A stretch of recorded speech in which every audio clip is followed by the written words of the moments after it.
tonight's episode of Throwing Shade for our end of the year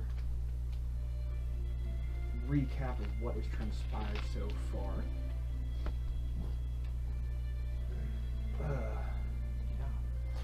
a lot has happened. I mean, it's been what, a year? Mm-hmm. Yeah. Been a year. A lot of stuff has gone. A lot has happened since then. Oh, yeah. From the first. What? The first characters ever made to where we're at now. Yeah. Well, also since we did the last Throwing Shade.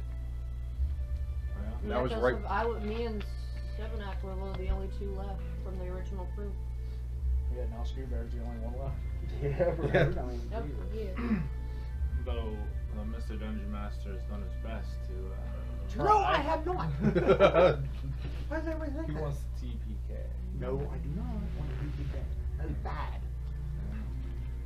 That is bad. Bad for the storyline. Mm-hmm.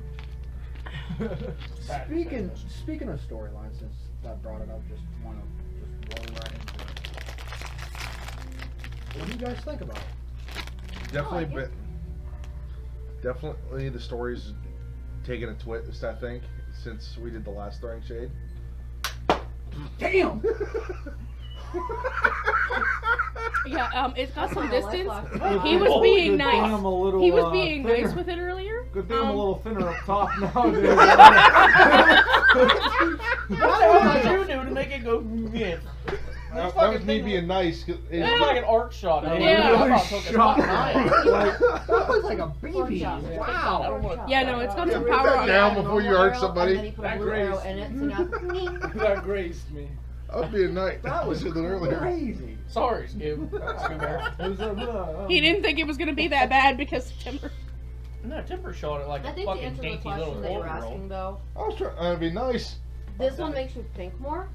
And the best analogy I can think of with this, that I've kept thinking of, the difference between normal campaigns and the Curse of Strahd, is I'm a big Buffy fan.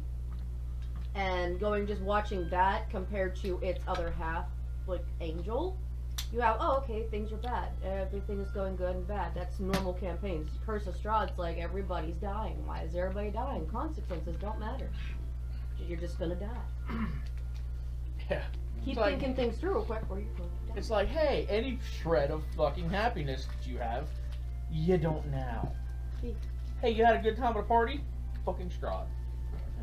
I mean, to be fair, So he's pulling to attack on Titan. Gotcha. to set the record straight, and I only told like a handful of people about this. This Curse of Strahd that we're playing, this module that we're playing the revamped version from the original source that was there, and I'm also kept taking from two other sources too. They revamped the band. Huh. That's why the coffin box set that Viking gave me, it's revamped. It's the revamped version. And then when Beetle and Grimm came out with the silver edition of Curse of Strahd, that was a revamp on that one. And then thanks to a Patreon from Lunch Break Heroes, that Curse of Strahd is revamped again. So there's 3 different revamp modules. So with it being revamped, does it just get darker and darker, or does it just... It definitely feels like it does. Mm-hmm. Where we're at now, based on the... Now with you guys going to Zelenka Pass and going up towards the Emperor Temple, this is the point of no return. Flat out. This is the point of no return for story. You can't progress any more into the story unless you get to this point. And once you get into the Slinka Pass and the Outpost, this is the in-between. This is the break of, you're going to catch a little side story from somebody, and then that is like the main thing. Once you get into the Ember Temple, it's why Strahd became this. Is what happened to him. What did he seek out? What power was there? That's where that is leading to. So from this point forward, yes, it's going to be a lot darker. It's there. According to one of the books, Strahd appears throughout the campaign numerous times, kind of like how lack of better words, the Van Helsing movie. The one that Dracula or Hugh Jackman played it. Mm-hmm. Yep. Dracula came and visited him multiple times. And it shows that this protagonist is there. He is not leaving. He is here to stay. Yes, he's tired. He doesn't want to do this anymore. But the same point is he wants to go down and fight it. So he has that stuff, but I mean, if you look at it from everything else, I mean, everybody else has multiple ties to different stories. Like instance, just going around the table, like Noella, you have the character of Noella has spanned into so many different storylines. You know, you have your internal one that she's battling for, the one with Havela, now Navera, Sivanak, Zior. I mean, all these things that Noella has tied into it and reached out to like everybody else. So I mean, it has. There's so many interlocking storylines, but together it's because it's making one thread. I mean, everybody has all these ties, and some are linked, some are not. Like with the three of you. You know, your storyline, I think, is hitting more that the spotlight, this turning point now, to where it is.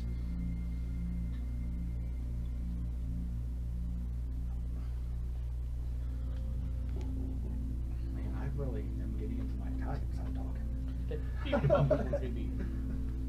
But I mean, look at it. Look at all the different phases come through. I mean, having memories lost now. I mean, how do you guys feel about having your memories struck? Making that deal. Yeah, it's cool. Oh god, I'm actually excited. Every time this happens, I look over him Yep. like just very slowly, like, oh god. I don't know. For Sivanak, I think that's been the hardest. You gotta remember, you come from this cold machine, warforged with no emotions. You know, the understanding, I guess, of them, but none himself really. To waking up in a whole like different mindset of things, from being changed from the warforged to the half-orc, and then having to actually try and deal with emotions. Not having really any ties to anybody, even the ties he did have beforehand, it was like I said, without like the emotional connection there, you know, and then like having to deal with figuring it all out, knowing that battle is really all he knows, and then trying to process, you know, how to handle things. Went from all strategy to, oh crap, like now I'm mad at somebody, so I'm gonna make mistakes because I just want to smash instead That of or having knowing that you have a family or something of that nature, Yeah. with the bond that you three already have shared prior to especially as far as having backstory goes. especially having the contract that was between Noella and Sivanak, the choices that were being made, like you had to. Sivanak played it way more careful than Noella did, clearly. But it was just like, okay, like if you make this choice or that choice, that could be the end of not just you but both of you, and you know, and you're just at the time leaving. I guess you wouldn't know at that point, where you just leaving Null behind without anybody, even with vacant memories here and there. Just Because at that okay. point, you still knew she was your kid. She just got Yeah. messed up. Not having the memories. I don't know, in a way, it probably has cleared Sivanak's head a bit to like focus more on like what he has to do, and then the contract being released. It's like, okay, we can just get back to fighting, and the emotional side of things can kind of be put down because, you know, as I said, Sivanak, all he knows is battle, all he knows is war. So. Yeah, but now you have a new contract. Contract with where you're going to be her power. Yeah. So I mean, you're going through, you're bouncing around contract to contract. I mean, still being a sword for hire. Yeah. If you want to put it to that way, I mean, how do you feel about somebody like the Raven Queen's presence stepping in and aiding you? I think he struggled with that too because, like I had said in the, like he had said in the one prayer, when reaching out to the Raven Queen himself for the first time, he was like, he didn't do the whole like deity thing. His fellow combatants over the many centuries or whatever that he's been at war, they prayed to their gods and their deities. It wasn't something that he, needed or thought was necessary. So the fact of having a higher power, I guess, behind him, I don't know if it so much comforts him as, it's another battle. Like, I gotta trust something I'm not super familiar with. So, and just the choices that have had to be made, to go in from, hey, she's here to she's not here, you can have your memories, you can't have your memories, and it's like, alright, someone make up my mind, please. My question on that, if I may, is you were like, no, I'm good, I don't want to turn the ring. No, I'm good, I don't want to turn the ring. The ring's buzzing pocket, alright. How do you think that went? Like whenever he initially just hit him back, like, go, that there's my daughter, which Like the first initial like full ring circle. twist, then Yeah, you- because he didn't want to, because she's like, hey, Sipneck, you need to do this, you need to see this. He's like, I'm good. When it's all over, maybe I'll twist the ring and see whatever magic happens. But I'm good, I want to stay zen. And then it kept buzzing on him like a phone on vibrate, and just, alright, fine. And bam. Memories. Oh, well, I mean, you saw how we handled the scene in a way, just overwhelmed again. This, like I said, was just, oh, hey, I need to have all your memories on this particular subject, but here's something that can have them all flood back. I don't know, it's like, what game are you playing yourself to, like, you want these memories, yet I can temporarily have them for a certain amount of time. And it's like, she's here, she's gone. So it's just the back and forth, honestly. It's an internal struggle to, like, focus on the task of what he needs to do, and then be like, oh wait, there are other things out there that you do care about besides just this battle and this task and this, goal of taking Strahd down or releasing Barovia from, I have a question the dark. on that, actually. So, like, you guys have the rings and then, like, you twist it and then it's until dawn. So if you guys woke up and then twisted the ring, would you guys then have your memories all day? I would think so. The only bad thing is, So, Navarro wouldn't be able to understand that. It's like Charlie Brown. They'd be like, oh, divulging information. She's like, It'd just be the effect that like if they would talk about it towards you. yeah. It's more like your head submerged underwater. You just hear the vibrations of voices, but can't make it out. Yeah. But I mean, that's a thing there. But the same concept is when they wake up, those memories are gone again. So they don't. The memory of twisting the ring and everything. They don't know exactly what it fully does every time they wake up. It's kind of like the ring itself. well, it's a good thing your Was characters great. don't have ADHD, because I they would just wasn't- be twisting it anyway. Sivanek wasn't touching the ring because, like I said, it was there, and then with Noella, like, hey, twist the ring, like, because she already done it. And then, like you said, with like the vibration of the ring, like you're getting a repetitive, like, text message or something over and over again. You're bound to check it eventually, So it's more of the. It was notified to twist the ring instead of the actual want to twist the ring. Yeah. For Sivanak, at least. I was like, just logistically, you guys didn't technically lose your memories, because all you'd have to do is just twist the ring, or like write a note, you- stick it to your forehead. I do see Hey, where twist the you're coming ring, from and with then you that. do that when you get up. I mean, I see where you're coming from with that, because that is similar to the reason why Noella decided to write it down in her book. Because even if I would have written down in my book, this brings back Avela. The next day I'd have woke up and read, this brings back Mhm. I'm like, what the fuck am I talking about? Like, I really gotta stop drinking so much before I go to sleep. Yeah. Like, whatever. Well, it would be clear. It's just you just wouldn't be able to like Know who how to The only pronounce person it. that would be able to look at it clear, or in the party, I believe, is me. Yeah, Ever. but he would. I don't know. Yeah, but I don't Yeah, know who you that don't is. They exactly. could. You, Be in the observant mind. But she wouldn't be able to pronounce it unless they've mentioned Havela around her. He would only I know. can read. No, you can't. No, and, like, they could say it. We just wouldn't be able to. Yeah. it'd be You're like right. listening to Charlie Brown. Oh, Yeah. That's what I said. Yeah, like Chad said, yeah. Or like Frank said, it'd be like they're, our heads are You underwater. guys could be wherever we having a say whole conversation. that whole about- thing, or the it was good. Yeah, the episode of SpongeBob when we're talking to the bubble. Yeah. Now, I mean- correct me if I'm wrong. Sorry. You said that is theirs with the rings for getting and everything only lasts until if they survive after straw, then they can at least have it back. If they can, I believe the contract was if they can free Barovia, free the souls.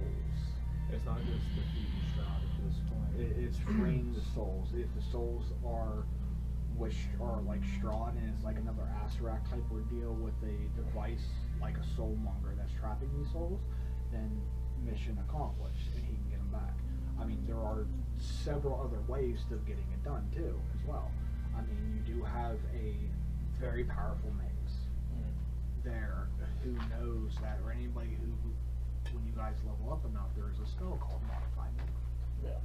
That can happen. That can have this. I mean, this is a strong enchantment on there. Breaking it can also happen too, as far as dispelling or something like this. But it is a very high difficulty to break it because you are tampering with something that was given by a higher power. Which could also Right. anger her. And that's literally what I was about to say.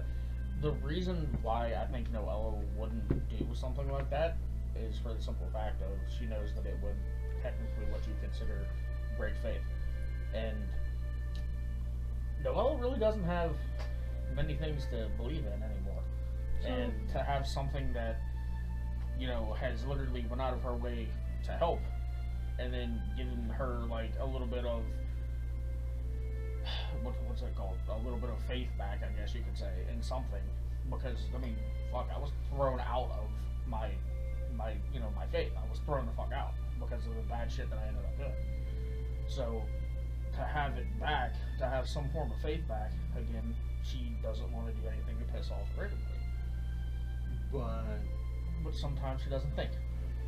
I'm about to say, I mean, Just like you. I mean, seeing the videos enough, watching them back, watching these campaigns or this campaign back, Oh, back no, in a I was couple still sessions. hard-headed as I fuck. mean, there has been countless times on the line that Noella has questioned that ability of this higher power. But I mean, even with you two there and having this ring and initially being the first contract with Puck, and I don't think you Fuck shared Puck, that I hate story him so with a whole bad. bunch of people besides me. So I think it's time to come clean. Which story? How originally was 7X story to contact Puck to force this contract? Oh. Because to break the contract? You told me you were trying to find a way to contact him. Oh yeah, I was trying to figure out how to. Sivanak was trying to figure out a way to contact Puck in order to get the contract broken. Because honestly, Noella was a loose cannon, and Noella needed dealt with. So Was? honestly, she's at that time, yeah, she was really bad. Getting better. Yeah, so But I don't think they know how you were going to achieve this goal. I think it was Sivanak was going to try and get a hold of Strahd because of the tie-in with fucking Strahd. I'm trying to remember I exactly remember. myself. Because you You told were me going about to it. I was- commit. You were going to take your life to force Puck to come out. That was one way. Yeah, too either late. that or try and take Noella's life. Yeah. Yeah, because you were on You the leaned mountain. on real You were up heavy there to that at second you were one. Like Spartan kicker. Yeah, that's why I was like, I think I had asked you. I was that like, was can you a- still fly? that was a hidden agenda that not a lot of people know. Wow. Yeah, Sivanak was fed up with the choices you were making that were endangering the entire party, that was getting members of our party killed during battles. Worse than my old character. Yeah, worse than Sapris. Surprise. Surprise. Yeah, knowing that was one of the two ways that, you know, it was either, you know, self-harm and or, you know, trying to negate the contract through force that way, that would be the only way to get, like I said, with, the choices made with Zior that got him killed with the Alpha fight with, But that wasn't only Krill. Noello's Krill, fucking doing. the Abbott situation. Hold on. Oh, Wait. Oh no. I was you gonna are say, back you up on the Yeah, second okay, one. thank you. Do that. But excuse me, sir.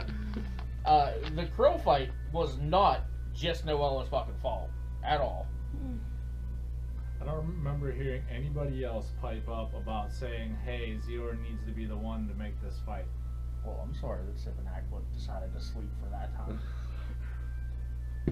The entire fucking session that you weren't there. But then again, I probably would have got you killed. Yeah. you But- probably would've- Well, then Puck would have showed up, and then Coming down to the newest of the two, the Abbey.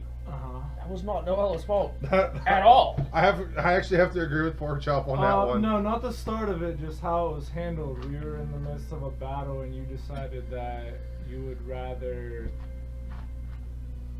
have, not you do it yourself, you'd rather have a fellow teammate take out another fellow teammate instead of continue the battle. We would have all have died. I don't think we would have. Oh, we were looking pretty shitty. In all of our battles, we were looking pretty shit. I mean, hold on. Look, best one, and is when I about the whole party's down. I revived. I believe it was We Sivanak, were down in the basement of the wine. Yeah, the wine. and then Cutting- ended up cutting clearing back. the house. Cutting back. Okay. Battles. From this point, from the beginning till now, going up that track where you guys right now are in that church in Vallaki, dealing with, some of you are dealing with Camilla, the second bride. From this battle now to the previous ones there, what is the worst battle that you, what do you think is the worst battle to what do you think is the easy battle? I'm gonna say not worse, to what is the most challenging battle that you guys have gone so far. So with that one there, because you already have that glow, I'll start with you. The worst one, just because of level, was when you got 5 minutes to get out of the windmill or I'm going to set it on fire. Hey, what's this? It's baby powder. I'm going to help you light this on fire, while me and Sibnak are up there like, no. Guess what? Me and him are the only ones to crawl out because I dragged his almost lifeless body out So with we kids. jumped out of the window. You were, you crawled out too. Yeah, 'cause I was Technically, helping- because you were, Let's help the Augustus. children out of the You were fucking Augustus, window. then you ended up falling out, I believe. Yeah. Meanwhile, me and Z were You guys died. yeah. And you let what's her name die too, which was ended up not being her. It was a replacement to take over to look like her to keep her safe. Yeah, that wasn't fun because we were not only not ready, we antagonized them into a battle when we weren't ready, just yet. Which So the that second being the harder encounter one. we proved to do a little better against them. It was just the first time we were just like, yeah, let's antagonize and poke the one person. She's like, I got sisters. So worst, that being the worst, what being the most challenging? Uh, I'll keep it with her. It's hers. Then we'll jump around She to has somebody the different. speaking stick. I think the most challenging, only for the aspect of strategy, was the abbot. Because as I had figured and had discussed with, if we would have went up more like we did originally at the gate, like, we need to see the abbot. and we passed out, woke up. We could have just went, where's the abbot at? Could have found any of the ones that actually know speech other than what need. What need? What If we need? had someone that had viable speech to them, we're like, oh, there's bad shit there, there's bad shit there, there's bad stuff there. We need to find the abbot. If we could have talked to him, it might have been easier because he'd have been like, oh, he's got the keys. He'll walk past the golem. The golem will not blah blah blah to the library. Cool. We would have not had that much stuff, and maybe at the very end, then we could have had the battles that we had. Yeah, but I Maybe. mean, hindsight's 20/20. I know. I'm just saying, like, the challenges is now we're definitely going to, from what I see, we're definitely going to have to use caution and think things through instead of just head on, hey, let's go do this, and then we're all just. Well, that's something we should have listened to Frank from the beginning. He told us from the beginning, before we even started this, that this was a survival campaign. That we shouldn't be fighting every battle we come across. What do we do? I will give Yeah. that. He has told us that. He really has. What have we done ever He's since what? it's been a In battle? fairness, though, when we did that one shot, when you guys wanted to go up to the Abbey, I literally looked at John, and then I grabbed my phone, and I went like this, and I told him to look at this, and goes, by all means, do not let him enter that. Do not let him enter that Abbey. Just because the one shot itself was meant for the one shot. It wasn't meant to continue Strahd's campaign. It was to break that, and that's why, like, to have you guys, like, sporadically just do it and go up there, wanting to go up there, it fit because then when the one shot was over, you guys woke up into a massive grave. Yeah. I mean, I do So agree it's- with what That fear factor was there. Oh, hey, you're not dead. I do agree with Fantastic. what Sivanak says though. Like, we were told at the beginning of this to, you know, strategize, do this, that, and the other. But that was at the very, very fucking beginning of it. Before he decided to start pulling heartstrings constantly, decided to fuck with us constantly. To I mean, D&D break is our about playing your characters too to what Yeah. they would do. Exactly. And like, in all actuality, we know, everybody in the party knows that Noella and Sivanak are probably the most two broken motherfuckers out of everything. So, we're not gonna really, well, I'm not at least, gonna really use my brain that much. Noella just wants to smash people. In more ways than one. Literally or figuratively. You knew it. Well, with You that, set it up. Then jumping over to somebody else, being quick on the gun too, next with Shy. What do you think was the worst or easiest one to accomplish compared to what was the most challenging? That we're hitting the span. I mean, this is the end of the year one, so throughout the year that we have played Curse of Strahd from the very beginning, starting this campaign, were you playing several different characters already? The easiest one, I think, was one of our first encounters on our trip to Vallaki. That first trek to Vallaki when we left Strahd's castle. And we ran into the Hunters. right, and they attacked us. I think that was probably the easiest fight we ever had out of this whole campaign. Yeah, we were outnumbered, but I think at the same time that was the first, and I think that's still the only fight that this party has worked well together, strategy-wise or just opponent-wise. Now, the most difficult fight, and I'm saying that it was kind of pulling at the heartstrings, and it was a son of a bitch of a fight. When we were at the Wizards of Wine and Sapphires came back. The Death Knight. Yeah. I mean, in all fairness, I wanted to kill you whenever you were a part of the party, so I didn't have a problem. I was killing gonna say, you I know whenever you didn't have a problem in killing that character, Not even a little but bit. at the same time, it was something we were not expecting. It was a night that we were recovering, and a couple of the party members were a little distracted into what it's referring to. Finding that coffin and That was Havela and ZR are dealing with Strahd. Listen, try to knock sense out of him. I tried to go by gravity, but D&D gravity does not work very well. Nope. And he fell into the coffin. That was the very Instead. beginning of Noella starting to make bad decisions. Oh. Was that Yeah. fight? I tried to knock him from being. Yeah. Yeah, because Yeah. And that's when shit hit the fan, and I knew right then and there, and I'm like, Would you say that that's when like the actual backstory started? Was when the first one was brought back? to me, I think it is. I Because mean, just thinking about like backstory wise of seeing the power of Barovia itself. I mean, there's. I mean, you guys noticed before when they talked about it when you guys first entered the Lucky, the seeing the Grand March of the countless dead that have died throughout Barovia, going against Strahd, coming back into that green army form of ghosts and specters that marched to the castle, perished, and then Are you talking reset. about like character backgrounds coming to light? I think, Because yeah. ours was already, like- well, I think that's when it like fully was brought into light. Well, that's definitely a point to where it showed that Noella would do anything to protect.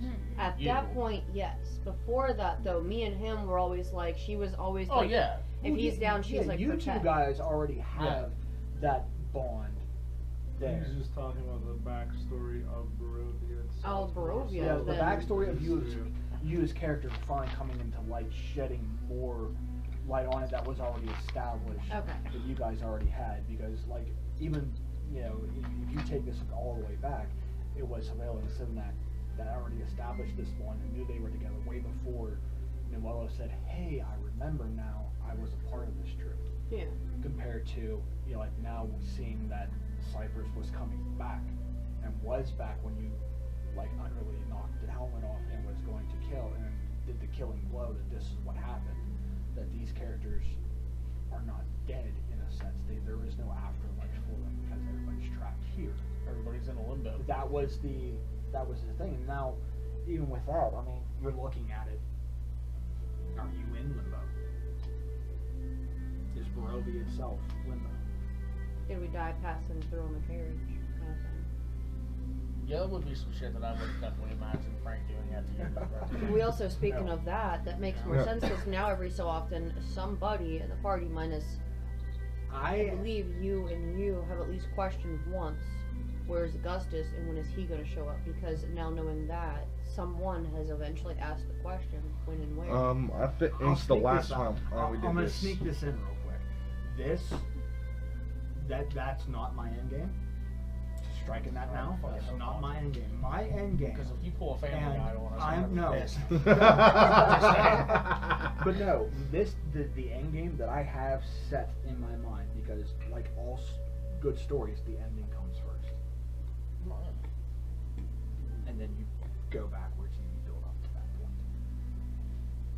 My end game, and this is why I want you guys to do good. That's why I throw all these curveballs. That's why I throw these things at you, and I've said it countless times again. Even with you bringing it up again, this is a survival campaign. This is survival horror genre. So you are going to get pinned against a lot of things tougher than you. And you will find this out on January when we go back. You will find out exactly how tough this is going to be and how much a survival it is. Because once you step into this outpost and once you get past that threshold, it's harder from that. Definitely harder from that point forward, because I mean, even if you look at the set pieces around you, this has every clue in there. Gee, I wonder what that one is. Right? Just going back into it, just knowing, like, hey, now, if you since we're talking about battles, the battle you're in now with Lamilla, the second bride, is this something worth engaging more in? I don't see a way of unengaging. You already know. Because who already fell? Who's on? You're unconscious. No. Sivnak's unconscious. Sivnak's Because he's unconscious. upside down, remember? No, remember. No, he's on- Which I will put this He's point on out upside because down you. Yeah, He's on the ground. unconscious. He's on my When you're when yeah, because somebody was you were flying, weren't you? No, Noella used Summon Celestial. and then off the shot. ground You and catch caught it to him. catch them. So when we come back into when we start again in January, because because of Zior's thing, or not Zior's, Avor's beacon or aura of life. When you enter that beacon, you have one hit point. Oh no. That makes 2 people with 1 HP. But again, I mean, yeah, it is a lot. I also healed him too, though. I forgot about that. Remember, That's right, it she- healed for like she did. 16 points or something like that. Also, if I would have went down to 0 points, I have a trait that would have brought me back up to 1 any which way. So regardless, Either he's which way I should be. He's still kicking. Yeah, but just seeing that, I mean. right. Meanwhile, me, help is on the way, dear. But, okay, Help is How on we're the gonna way. react to that? So so We can't leave the worst next one would be the hunter. I mean, your challenging one was the. Kind of went sidetrack, kind of slipped my mind. Your challenging one was. One against Zaphras. The death one. Yep. And the reason I say that is that is a character I created, and not all. It's like Frankenstein seeing his monster terror is like this is my creation, and it's coming back to haunt me. Jumping in. Poor jump. I'm not going to say that literally any fight that we had was easy, because none of them were easy. They were all, in some way, shape, or form, either taking a physical toll on us to a pretty decent extent, or a mental toll on us. Should I cheers, not mimic? Exactly. What being like the least strength to the most strength throughout the whole campaign that we've played so far? I what would can be say the that I easiest think stress. the least one is also my favorite one, though. I really enjoyed the Baba Yaga fight. Okay. I thought it was decently easy, per se. But, like I said, it's also my favorite one, because that bitch got what she deserved. Especially at the end of it. Me ripping through her neck. I love that part. Monsters Inc. for like 2 seconds. Especially finding out that it was Strahd's mom. Like, that put the icing on top of the cake. Because that's a pretty big fuck you to him. So, that was also my favorite, because it was just really awesome to use the power that he gave me. And then getting To kill his away mother. with it for quite a while. Yeah. Until recently. You silver tongue son of a bitch. Yeah. To accomplish it and then to slide it under the rug and be like, Yeah. nah, man. It's like, oh wait, hold on. Nope, I didn't do that. And then all of a Yeah. sudden Puck shows up. Did I do that? Now, what would be No. the most? The most Stressful. hated one that I Most have, stressful one. most stressful ones I have, is The one that was like, oh shit, I think we're all gonna die. Or the one that had the most mental strain, or the most. the one that physical. had the most mental strain in Noella's eyes was the den. The den, the wolf's den, Okay. because Only dealt with Krill. not only did I have to stand there and not help, I had to watch Z get beaten on, and then I watched one of my favorite people get killed. So that was the one that I absolutely fucking hate with a passion. So I Yeah. couldn't do anything. I could just stand there and watch. That sucks. Also, Arian? you know, it was fucking The one since you've been a part of this, being Mhm. the newest member, Which is coming up on about a year.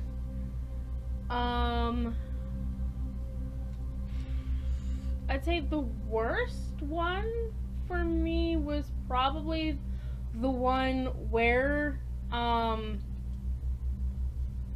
am I blanking on her name?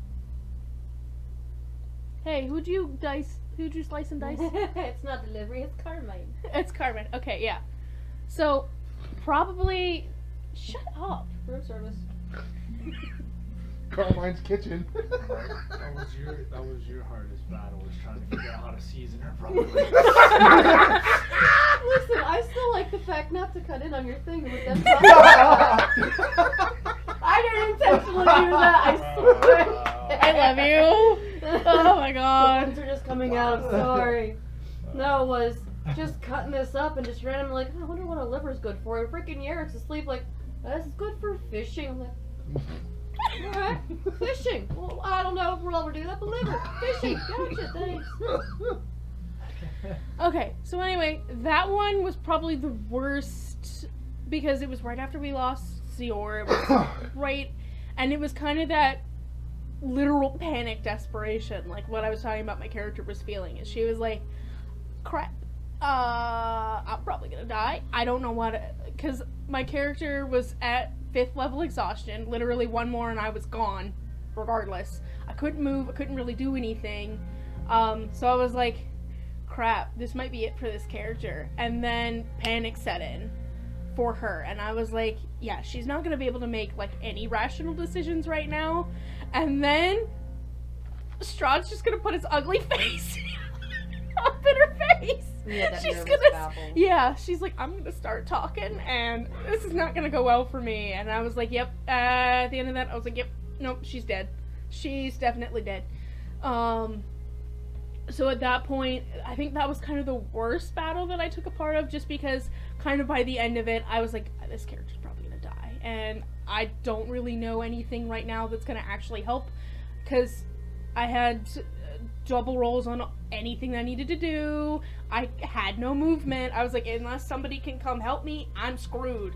And then we all kind of like split apart. So everybody's getting held by somebody else, and she's got 2 beings that can literally rip her in half on either side. Yeah, she done. And then Strahd's just like, lovely. And I was like, okay. Yeah, All that right. goose was cooked. Yeah.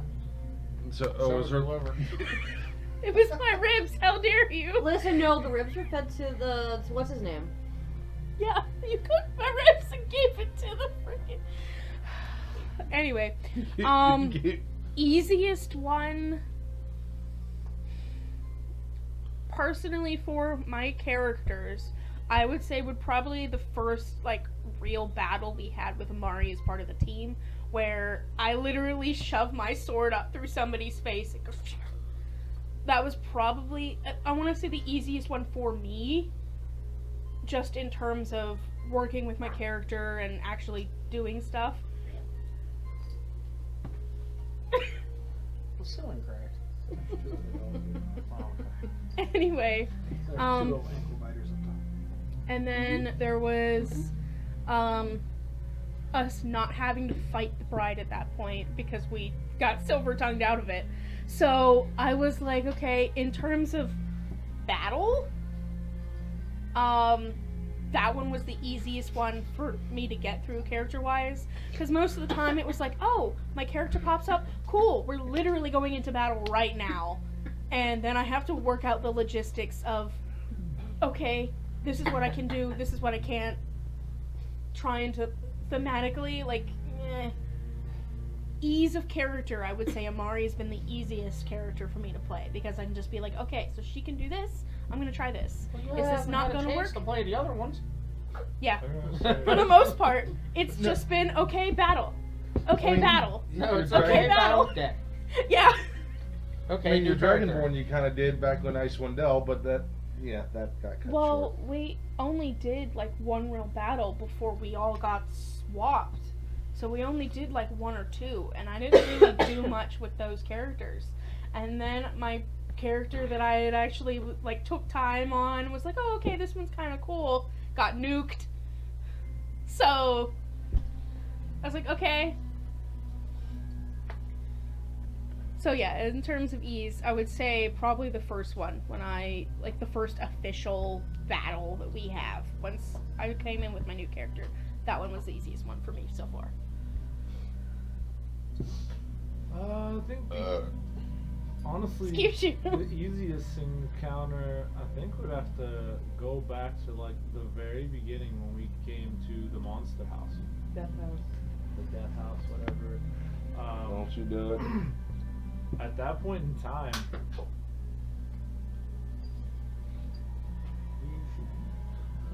I guess he's not afraid of a ghost, so you just shoot at nothing. Shooting at the ghost decision. If it hit her, you were dying. yeah, I'd say the the walkthrough of the Monster House crit to the beginning of Death House, Because it says no save. like, Simonak felt like overpowered at that point. Like it wasn't gonna be able to like touch him in a way. And then the hardest battle I'd say for Simonak would have to be. He's almost been shot in the head once tonight. I was aiming for your pop can. yeah, looked like it. Side of my face. Oh my god. I think Shut the up. hardest would have to be the first encounter with the werewolves at the tower. With Rip Tavo. Put it down. And basically just, Simonak being You'll lose your dart grip. ware-handled. You didn't really go down. You didn't nearly. Well, you did nearly He die because freaking he ripped got me apart. He got dead. No, I'm saying you did nearly. You almost, pretty much almost died because of the windmill, but then again, that was like an OP battle, which we weren't ready for. But if you consider everything but that, before the first werewolf encounter, you were pretty much just, you took slugs, but other than that, you were still up and swinging, and then that happened. You weren't just down, you were down. And then it was just that was a huge changing moment for Simonak after that battle. So,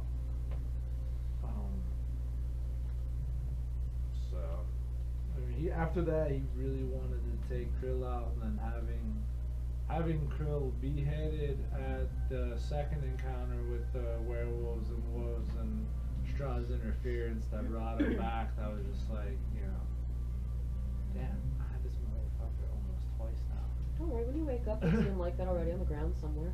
Having Oh, he's gonna be pissed because it wasn't his Because kill. I didn't get the. having Yurick rip his head off was liberating. But I didn't even get the benefit of that. Like, I'm knocked out, so I didn't even get one to see the final kill or to be a part of. I know the one-on-one battle helped with, I would assume, the health as far as Krill.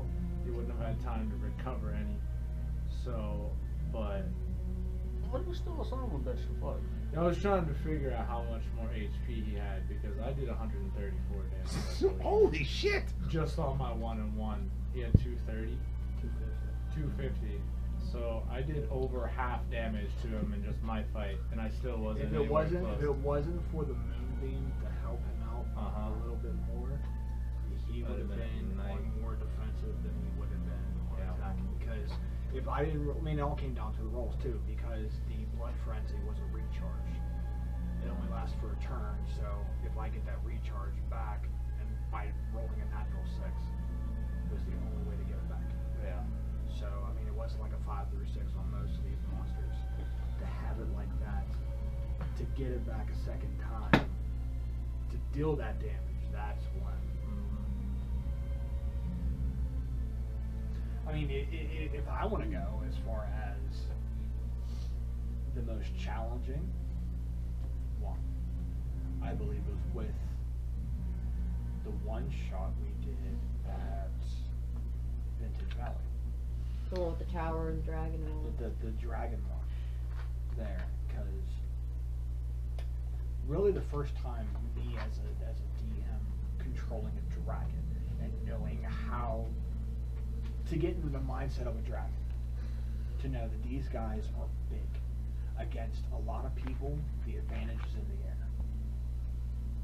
So try and do that and figuring out, is it better to do breath weapons or the flyby and stuff like that. Like, I thought I had you guys on the road.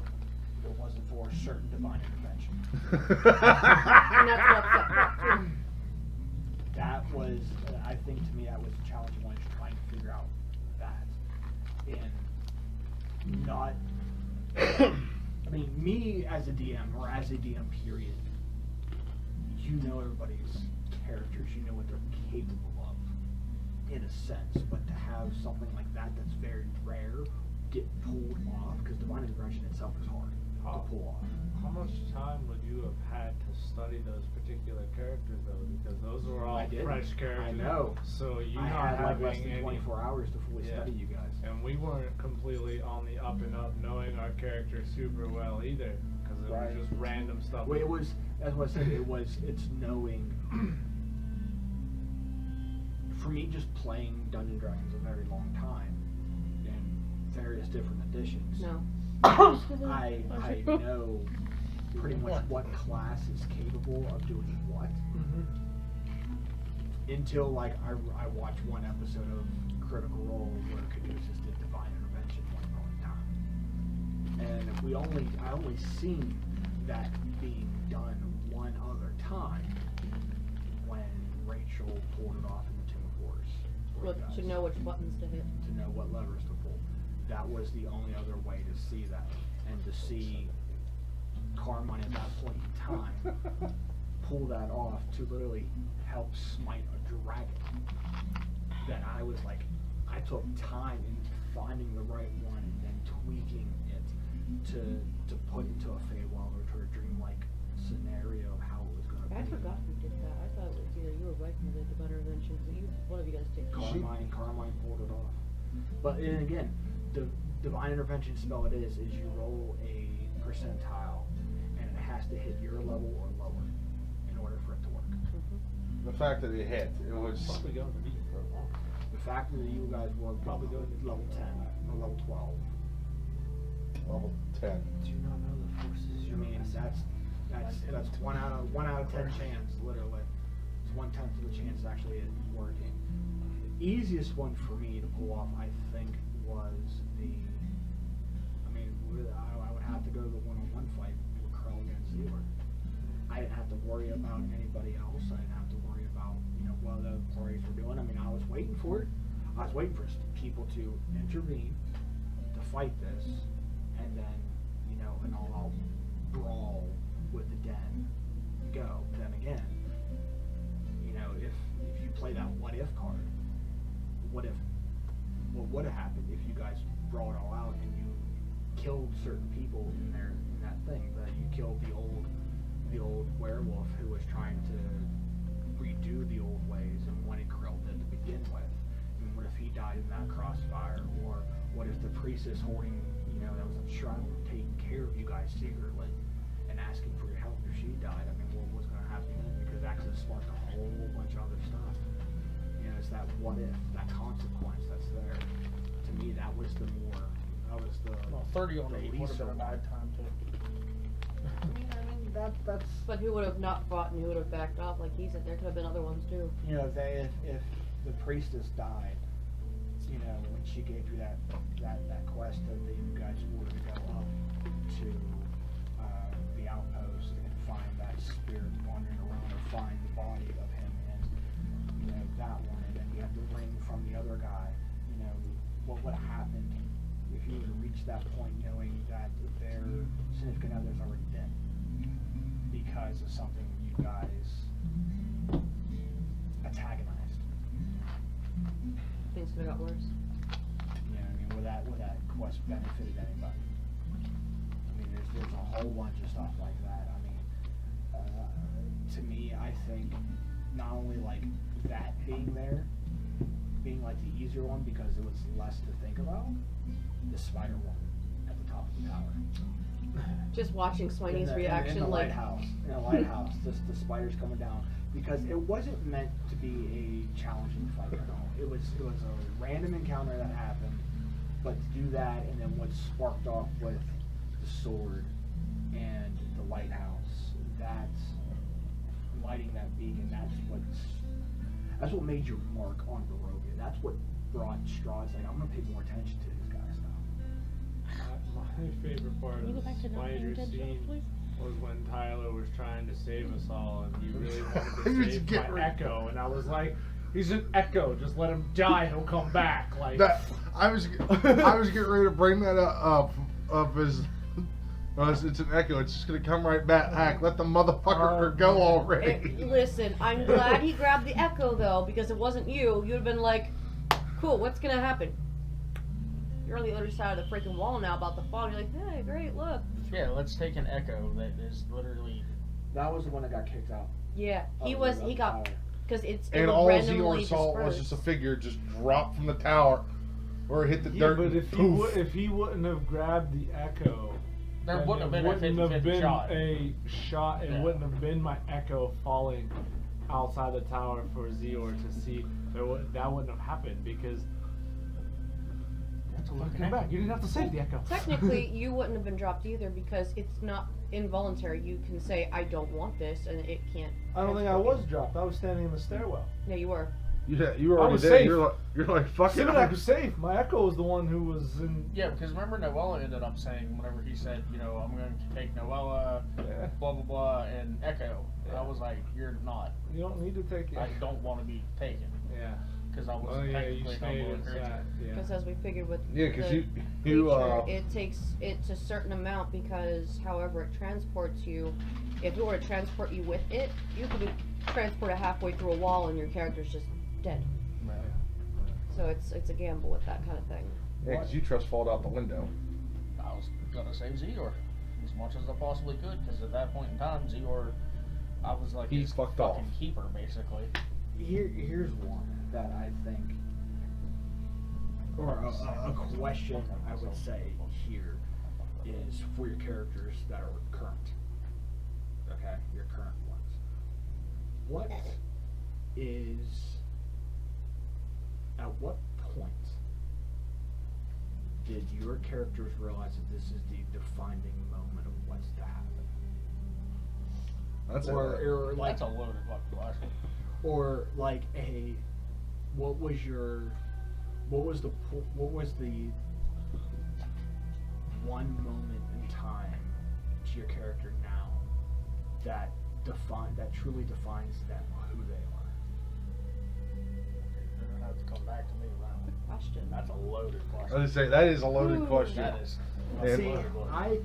I'm looking at it for the audience point of view, that they want to dig deeper into your minds and to see these characters and their backstories there.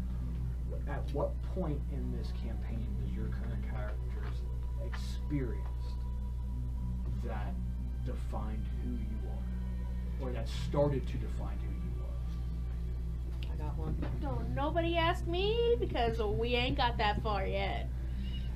You sure? You sure? You haven't figured anything out for your character?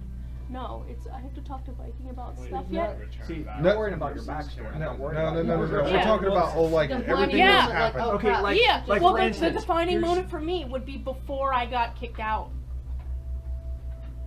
Of how Because- things are getting bad. That's No, total here- backstory, though. Oh, yes, that's your backstory. Here's what I'm going for.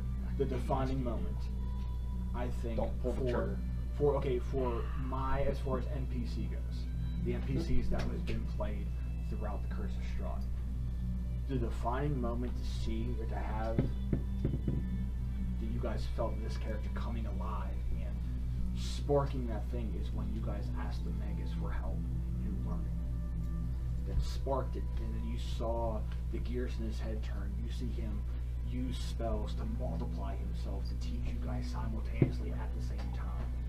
I mean, you saw how much passion he went through. That was his defining moment to go, I want to help you guys now. I want to go. I think you guys now gave me the insight to go against Strahd, or at least the courage to try. That was his defining moment. Does that make sense? So at what point in time? I'd say as a group, that would probably be the group's defining moment. One of them. Another one, and I wasn't think there for any of that, so. I wasn't. I'm not saying like You were mostly for like the group wise, individual. individual. Like for you, for instance, what is Ryder's moment in time that defined that point in time that he's experienced throughout him being in Barovia now? What was his defining moment that made him realize who he is or what he wants to do now? I have an idea. Me personally, what I think is Ryu's defining moment is when he crafted the bow, the crossbow, and to have the Magus give him a cloak and brooch of the Drake Wardens that you were assigned to as far as your backstory goes, that you lost everybody, to have that mantle that you as a character was up for graduation to get.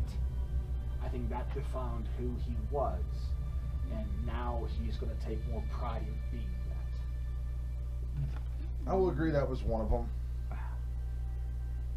But I think another one's been. I think it was early on with this character.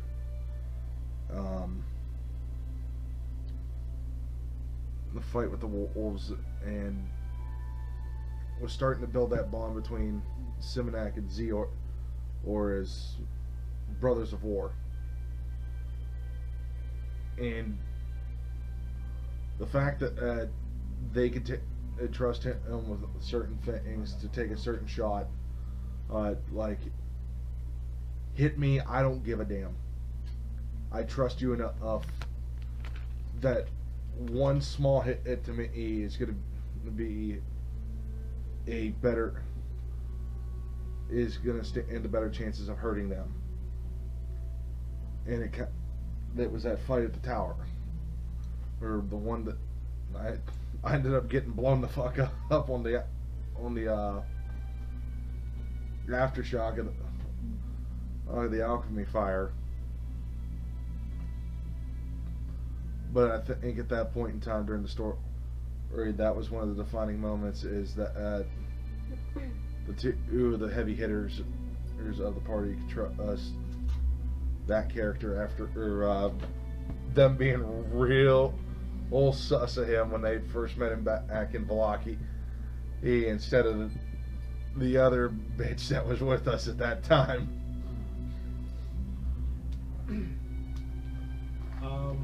I would have to say for Simonak, it would be the moment with the receiving of the ring from the Raven Queen there, the asking of the memories of Avela, because if you remember, he was literally like, "There's no reason to fight anymore. Like, you're taking my purpose you're taking Simonak's purpose for even doing anything at that point, So, but he had to sit there and fight with himself on the whole idea of, if you're gonna go down, it's gonna be in battle like you're supposed to. It's not just gonna be because you're being all emotional about stuff, and especially not to just be struck down without fighting at all. He had to sit there and choose, like, okay, do we continue this battle, or do we really just die a coward's death from this deity type situation? So I think that was a defining moment. Hey, we have to. Do you just give up, or do you push forward? You pushed ever since. You want to go first, Mike? You don't got one yet? I do, but like I said, your question was loaded, so my answer is going to be loaded. So, it's something that wasn't really brought to the party yet, or the viewers. But the defining moment, at least for Nevera, to realize who she really is and what she's slowly building for, I would have to say after they had to go through Winter Splinter, the whole she has to go clean up and everything, she's not just an elf. She's actually a reborn. But she's not a stitched up amalgamation or anything. She's not Augustus. The only thing that is actually skeletal are her rib cages. So no one can see it. So when she woke up, she's just running and gunning the whole time. She doesn't realize that. She's like, oh, I guess I'm an elf. That's all she knows. But with her memories and knowing of her journal and the memories but not the memories, like, I know you but I don't know you. It's kind of like you hear an echo, but some of it makes sense and some of it doesn't. It's the same way with her visuals. It's very blurred, so she can kind of understand things, and it's making more and more sense as she goes. But as per her thing with the Raven Queen is, the only ones that she doesn't recognize, she'll hear names. And something that sounds familiar to their description would be you guys. Because when she woke up, she knows, oh, Noella, or Sibinak. But other than that, she doesn't know your station, your backstory, none of that. It's everybody just by face, name. From when she woke up from the tower on, it's the only points that make sense to her, but she still doesn't herself know. But following the Raven Queen, she doesn't follow all of her doctrine as her goddess. She only follows to a certain point, following that she was a necromancer in her previous life before she had died. She follows that, and she goes more on a different path with that. Seeing that the souls are stuck here, seeing the situation, the Raven Queen can't even get a foothold here without maybe a few seconds here and there. Her job and her goal is to be the eyes and ears for the Raven Queen as she's raising and taking care of the dead, which is why she's a necromancer. She also wishes to collect the souls and ferry them off if we could take Strahd down. If whatever is clouding this area, her job, her dream job, I guess you could put it, is to be the ferryman and the reaper for the Raven Queen. That is going to be her sole job. Once this is done, she'll go everywhere else and start finding souls that are lost to shepherd them back up to the Raven Queen. So that is her. I think I actually got one now. What? While most of what makes Amari who she is happens before she gets shot out of the sky, I would say kind of the defining moment where she's moving more into like what's going on in Barovia would probably be her contacting the Dawnfather and making tenets and commandments with him, because she's tying herself in some form to this space and this time so that she can help these people, so that way when she needs to go back and help her people, she can.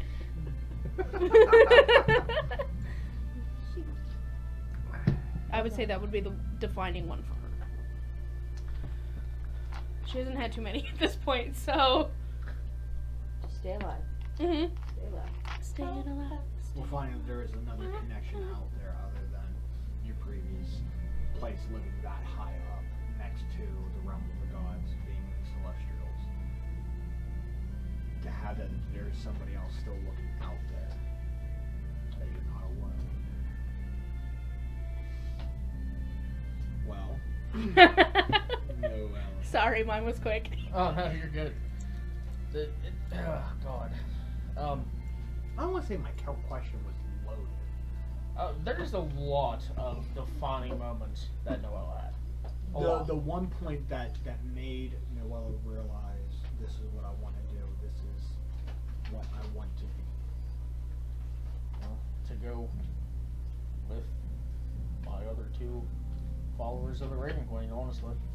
Because whenever I received the ring, I was told what it could do, what I could do with it, and that I had a deity that was looking to me to become one of her reapers.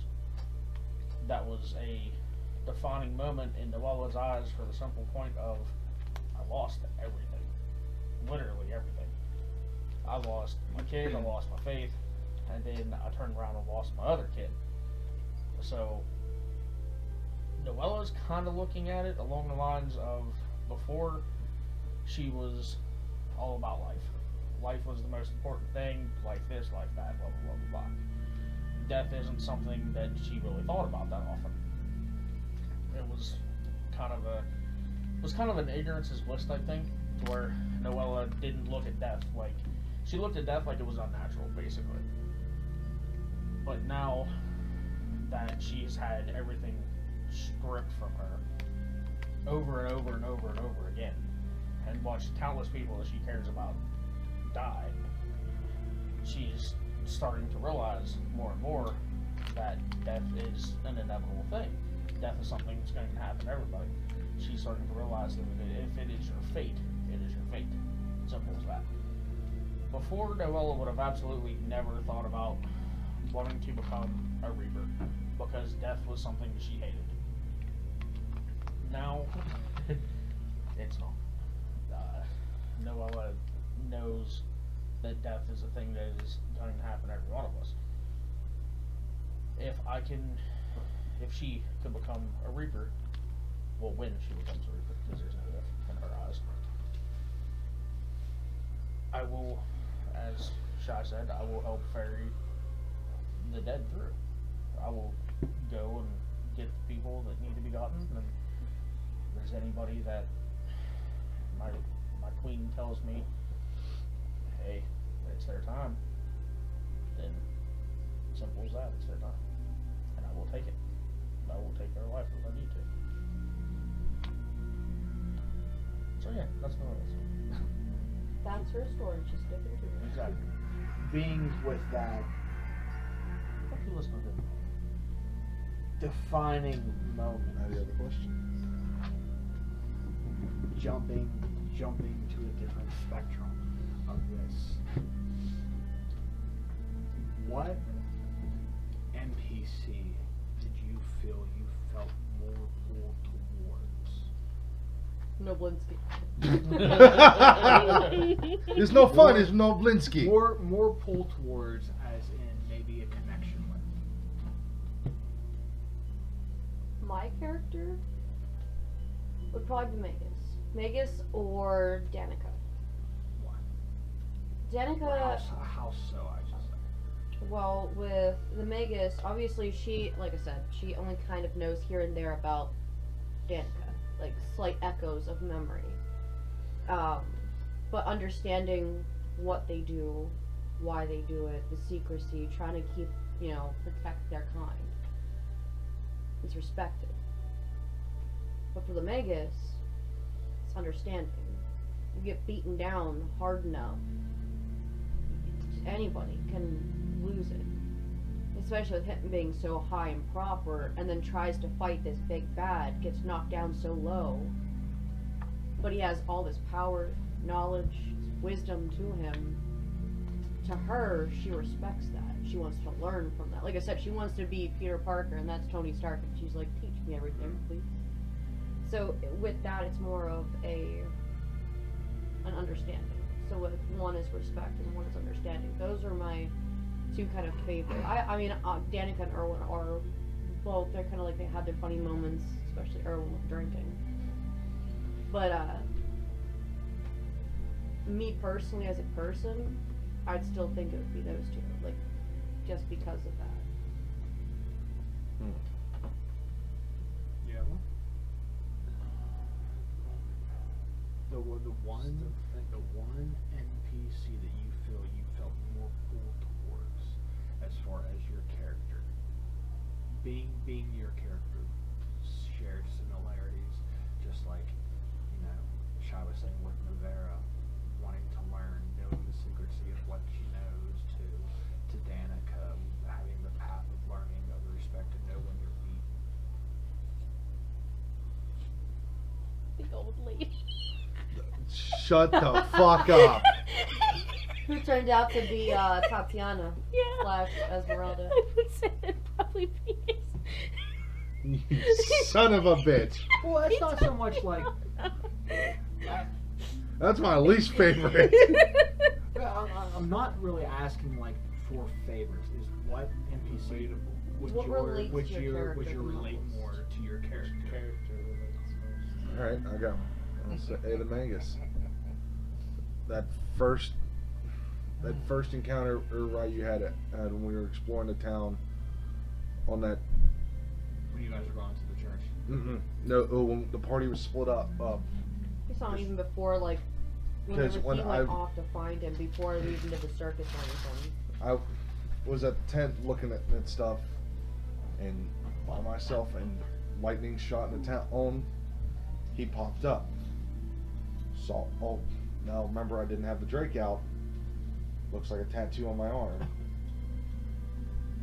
Immediately he pointed at it,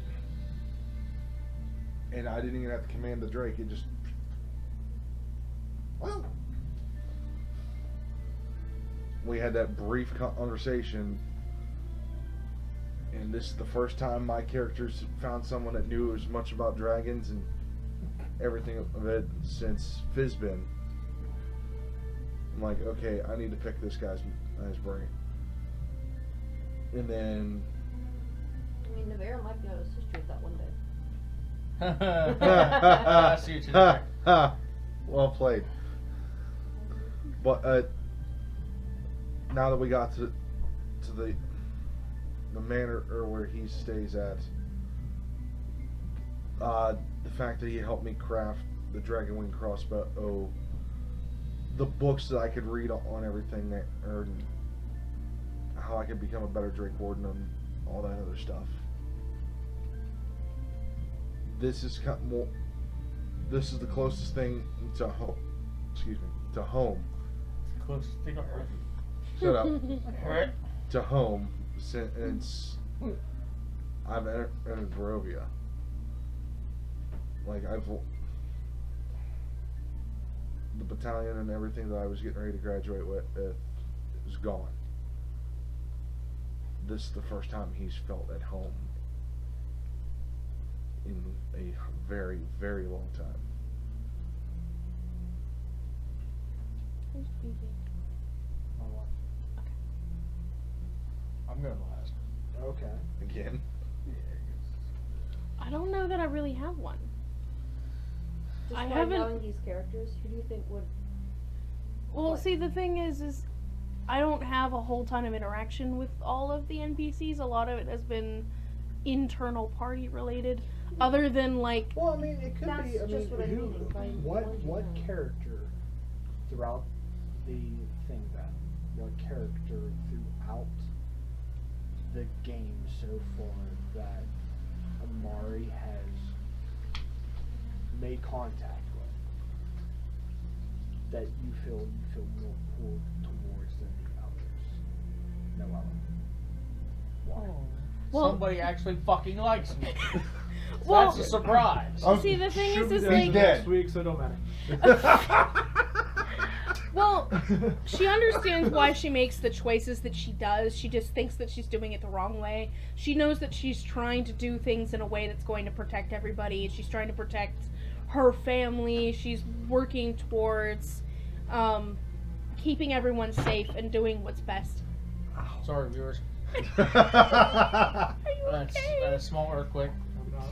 I'm not laughing, you're laughing. Are you okay, Frank? Yeah, Hey, watch out! There's a table there. yeah, I just realized that. Everywhere he Carmen's a goes. bitch. At fucking Game Walden knocks over the bookshelf. Here he knocks over his table. I'm waiting for him to fall backwards into the Christmas tree. I can go get Luna's, No, I'm good. I love how there was a nope. But What's wrong? You don't want to play taser tag again? rationally wise, she understands why she's doing what she's doing and what she is doing to try to protect her family. She just thinks she's going about it the wrong way, so she's trying to help her not do it the wrong way.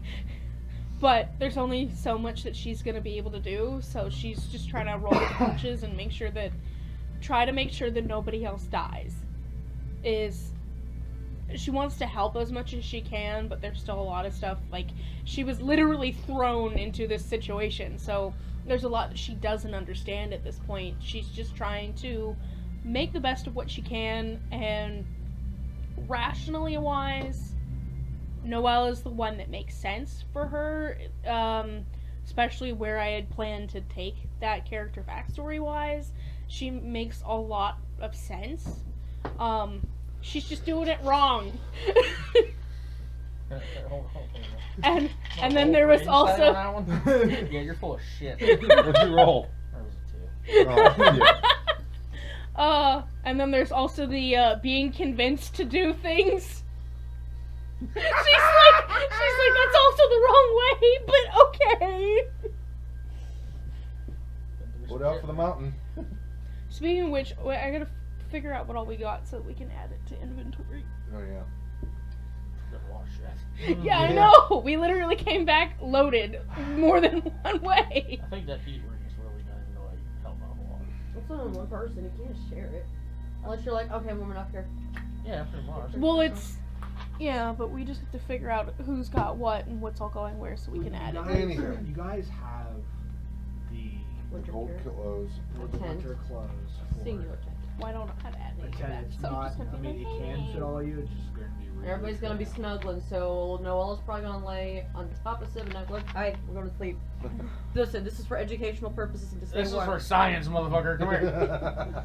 Did you know the best Yeah, way to did you get stay warm is frostbite? body heat without clothes? Come here.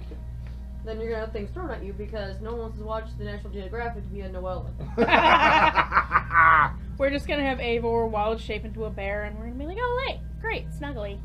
It would literally be Beauty and the Beast. Yeah, you know that what? was the No, Beast. yep. I was getting ready to say, I'm not even gonna fucking ask who's who. It's already done. No, Sibonac's not the greatest looking. Being a half orc and everything, the charisma is not very high.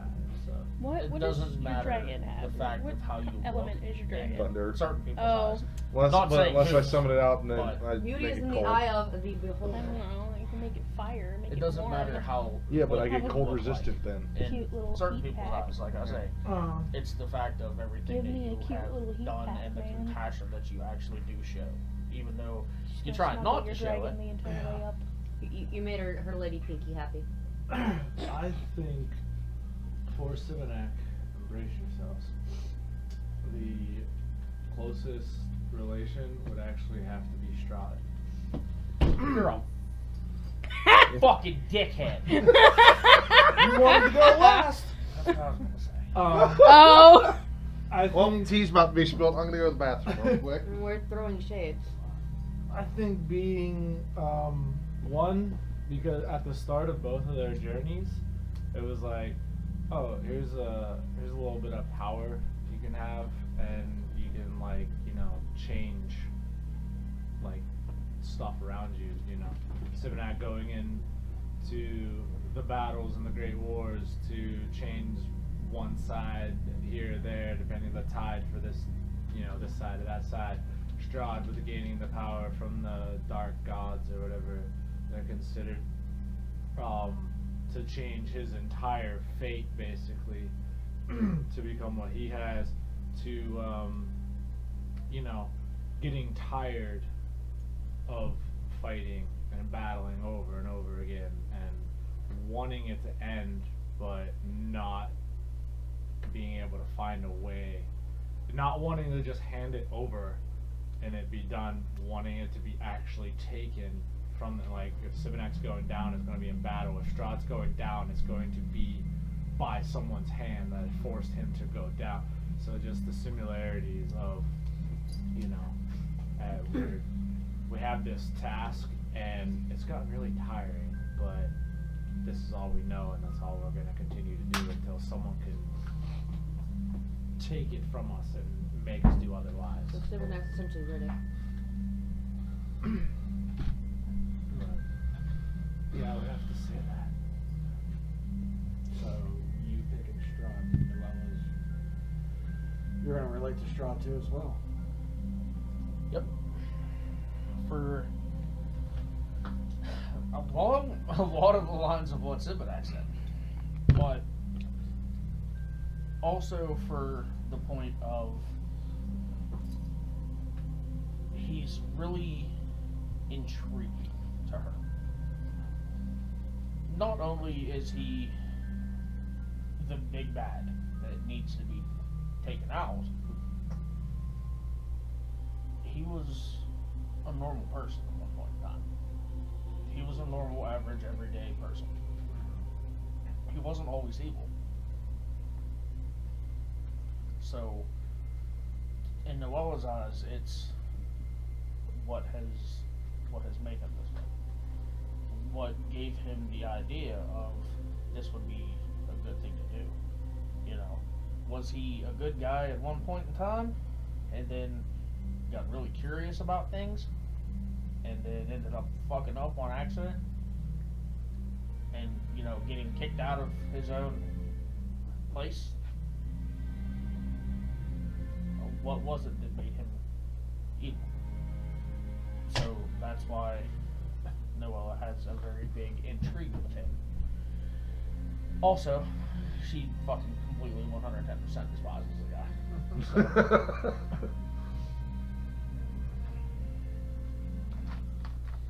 What about you? If we were to pluck Sat into the game, who would he? Relate to? Mm-hmm. And whether it's like Mario siding with one of the characters, would it be one of the characters, NPCs? Who would Sat most align with, or, as you said, understand more?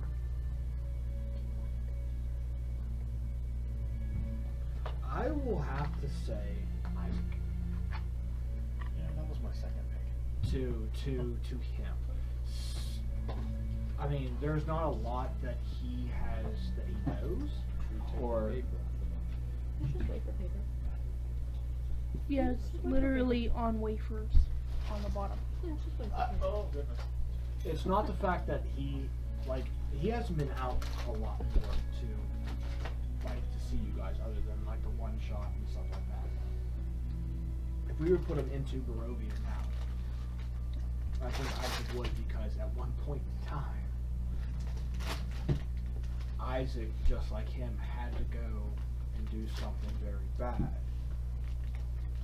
to gain something out of it. Isaac lost his arm and got put a demonic arm in there and used magic to infuse it to become a hand and grant him the powers of, having fire. Sat did something similar of that. The fact that he's tripping balls right now because he's not around his ward. If he got stuck in there, it'd be a bad day.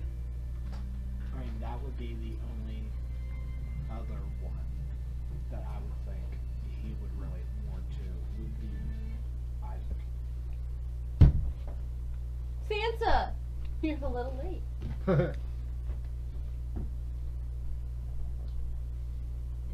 Yeah, I got one for you, Frank. This is for the party, me as well. Best moment of the campaign that broke Frank. Whether he. How many times have I broken I Frank knew alone? exactly where this is going. It's like, you gotta sell the seeds. No, it's just stupid brain, just half-witted child. What's sowing seeds? Are you sowing seeds? What do you do for sowing seeds? It's like nothing. What need? What do you do? Just half the stupid shit that I've said, even with the jokes, or the fact that you were pretending to be drunk and we're back to back, like. I think that was one of our, and we didn't even get to record that. No, we which didn't. totally I sucks. missed that, man. That was hilarious. We were on fire that night with Okay, that. so for viewers that didn't know about this, Steven didn't know that Warforged can't get drunk, so they were sitting back to back after drinking really intensely at the bar. And you were mimicking Havela, because it makes sense along the way of is a Warforged anyway that you can mimic. Yeah. So she is just drunk, talking under a table while you're trying to be serious with Danica and Erwin about information. I don't think you were there yet. Surprise was finding some kind of information, but this whole time you guys kept stopping because of all the me trying to be quiet and mumbling and drunk talking, and Frank's losing his crap over at the table. Because literally, like Frank and I are having a one-on-one conversation, and every time we'd have to stop because something would happen. We just. Yeah. I think I broke you the most. I'm not gonna like toot toot, but I think I've done that successfully this campaign, unintentionally half the time. No. I think my favorite one has to be when we go back to the very first one shot we did, the very first episode. Oh, the Santa Claus thing, yeah. Yeah, in the finale. When Eivor just straight up blast burned the shit out of Krampus. All you saw was Frank throw the hat down, his notes down, and just got up. Alright, how do you want to do it? He's like the look of son of a bitch. They outwitted me. How? I always think of breaking the NPC is the dungeon master is whenever, especially like we said with the jokes and everything, when your brain just breaks for 2 seconds because of something that's been said. So anything that comes out of Porkchop's mouth, gotcha. If you want to go along those lines, and I return that question with another one. What is your most what the fuck moment that I have done to you? Oh. That I have done either to hit your characters, to hit the story, to hit you guys. What is the one thing that I have dropped either a bombshell on, or dropped the mic scenario, or leaked an information you go, son of a bitch. I'll have 2 of those. One was a WTF moment because whenever I was stuck at home because people in the house had the Rona. And you guys kept breaking out because, connection's not the best. knowing that someone else is trying to take their life, killing both of you, as Stephen had said, would try to prevent that stuff. My big mouth was like, no, don't take her. If you're gonna, if we're able to like say, hey, take me instead, and they'll do it, fine. Take me instead, because if you do that, you're gonna kill both. And she's running her mouth and running her mouth. They're like, oh, okay. I wanted to throw my phone at, and Will was laying there. It would have hit him in the face. I was so angry. So angry and unexpecting of that because, as we've said before, we've slowly evolved. The dinner was strong. Yes. The dinner was Strahd was too. No. Yeah, I I'm was talking like, about wait a minute. Zior I was a at completely Krill's different fight character. whenever Oh. Havela's, because Right. I'm Okay. hearing you, and then every so often the connection would break. And you're like, take me instead. You said you would, right? You would take me, and he'd be one of your wolves. Will take me. And Havela's like, well, if they do that, you're both dead. She's like, all right, I got more of a voice. Barbarian here. Take me instead. And just yacked and yacked. No, it was Null. Yep. Null did that. Null said, no, take me instead. Don't worry about her. She gonna die sooner or later anyway. Take me. And since there was bickering and he saw it as an insult, he just... I legitimately went to throw my phone somewhere in the room while everybody's sleeping. It broke me for a second because we've had some interesting kills, but never, I don't think we've ever seen that. Minus last campaign, which was not recorded. With Rue. Oh yeah. And that The too, freaking door as well. closing slowly and watching one of your campaigns, your Scratch NPCs the is door. scratching at the door until it stops and blood goes into the door. Yeah, that was He broke what me. the That was the tomb. That, No, it that wasn't the legit tomb. broke That me. was in town. You can With take the And- it ancient later. dragon. The only other one I could No, say that was the tomb. Yes, it was. That it was was the Tomb of entrance to the Annihilation. Because tomb. remember, Oh, shit. You guys, you had- were going to destroy the obelisk that was there and unleash the demon inside That's right. to buy your time to get in there. And that was Al and Rue. Yep. Al, Rue, and Trent were staying there to And Trent. give you guys. Al bulked up, went into the woods. Trent was gonna slide, as the plan was, slide under the door and hit the ball, but instead he's like, go. Closes the door, and somehow Rue just... And you heard the fight going off. And then you heard No! No. No, that wasn't. That was whenever That I was was the gem dragon. Reyna, and we had, like, Raritan and everybody. That was the, That was in town. the going town with the through- dragon That was that was and you the guys. zombies. Yeah. Because he got thrown That in was there going because of the down dragon. when you guys were doing the zombie apocalypse Yep. type ordeal. You guys were trying to run away from it, And and Rue said, Rue gave you and the go. in to go down there while he fought off the horde. And then I think it was Balverix broke the crank to the door, trying to make sure the zombies don't come in. I thought that was whenever we had the fiend outside. No. No, there was No, a no, dragon, different and fight. The it dragon was was coming through, and the zombie horde was coming into the town. And what happened was, between Orsine and all them you guys finding that thing, because you guys were tracking down. We were already downstairs. It was you, Balverix, and another.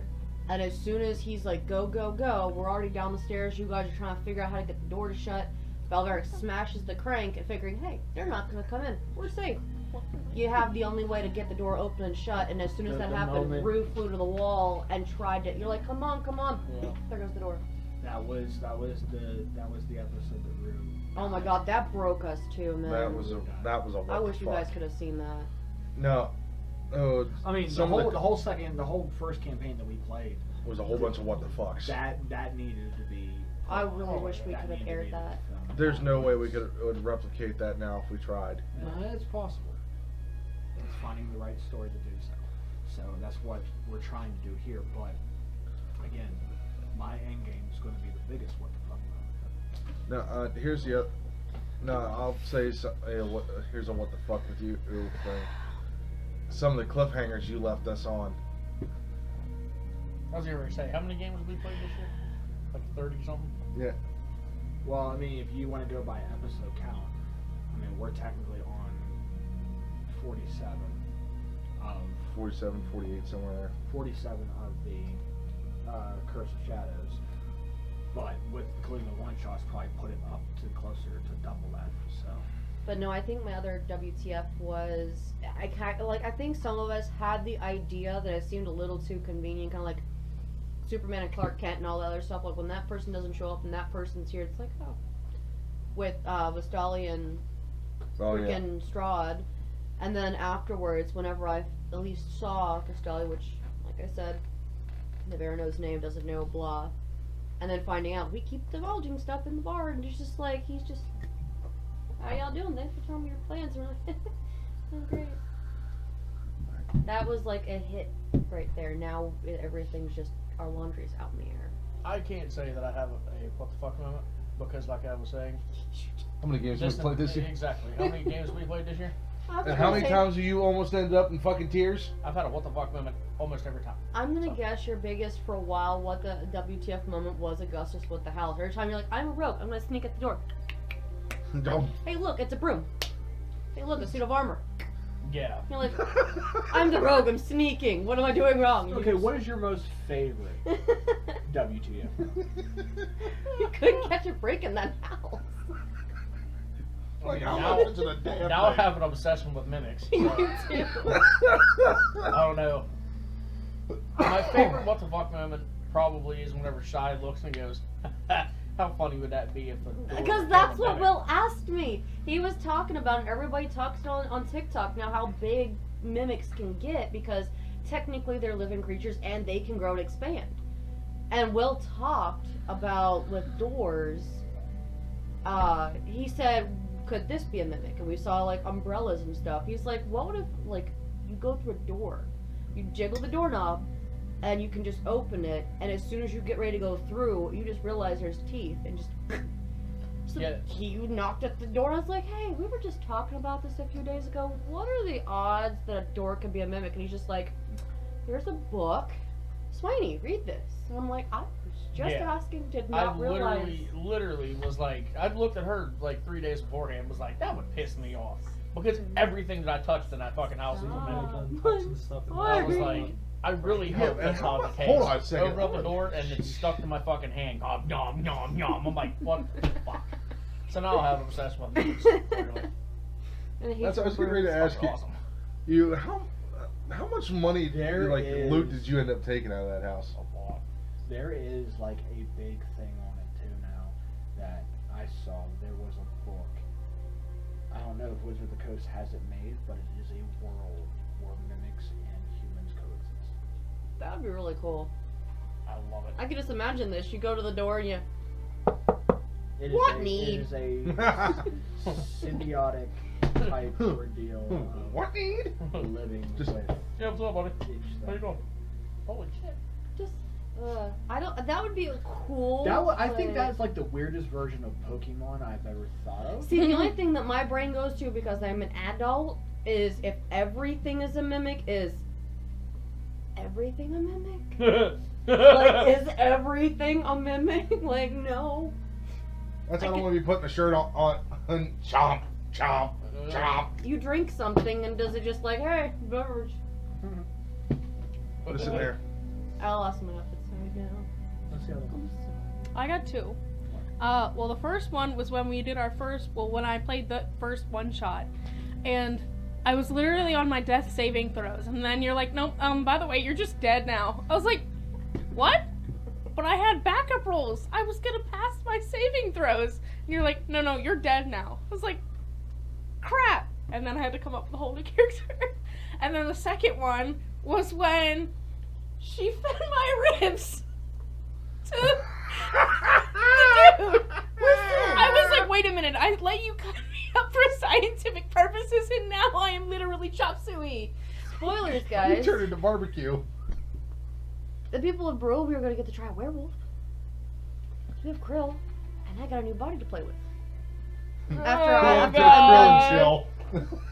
Yeah, we're gonna have to. Going to the bar and put the krill. head of So- krill on a body so I can cut it off. I'll see my way out. I So mean, that was my I main, can use just. that was the main one that I think like Bring kind of krill back to life, simultaneously kill him over broke the Frank phone. because Yeah, Frank was like, I therapy. did not prepare for this. It'll be my therapy.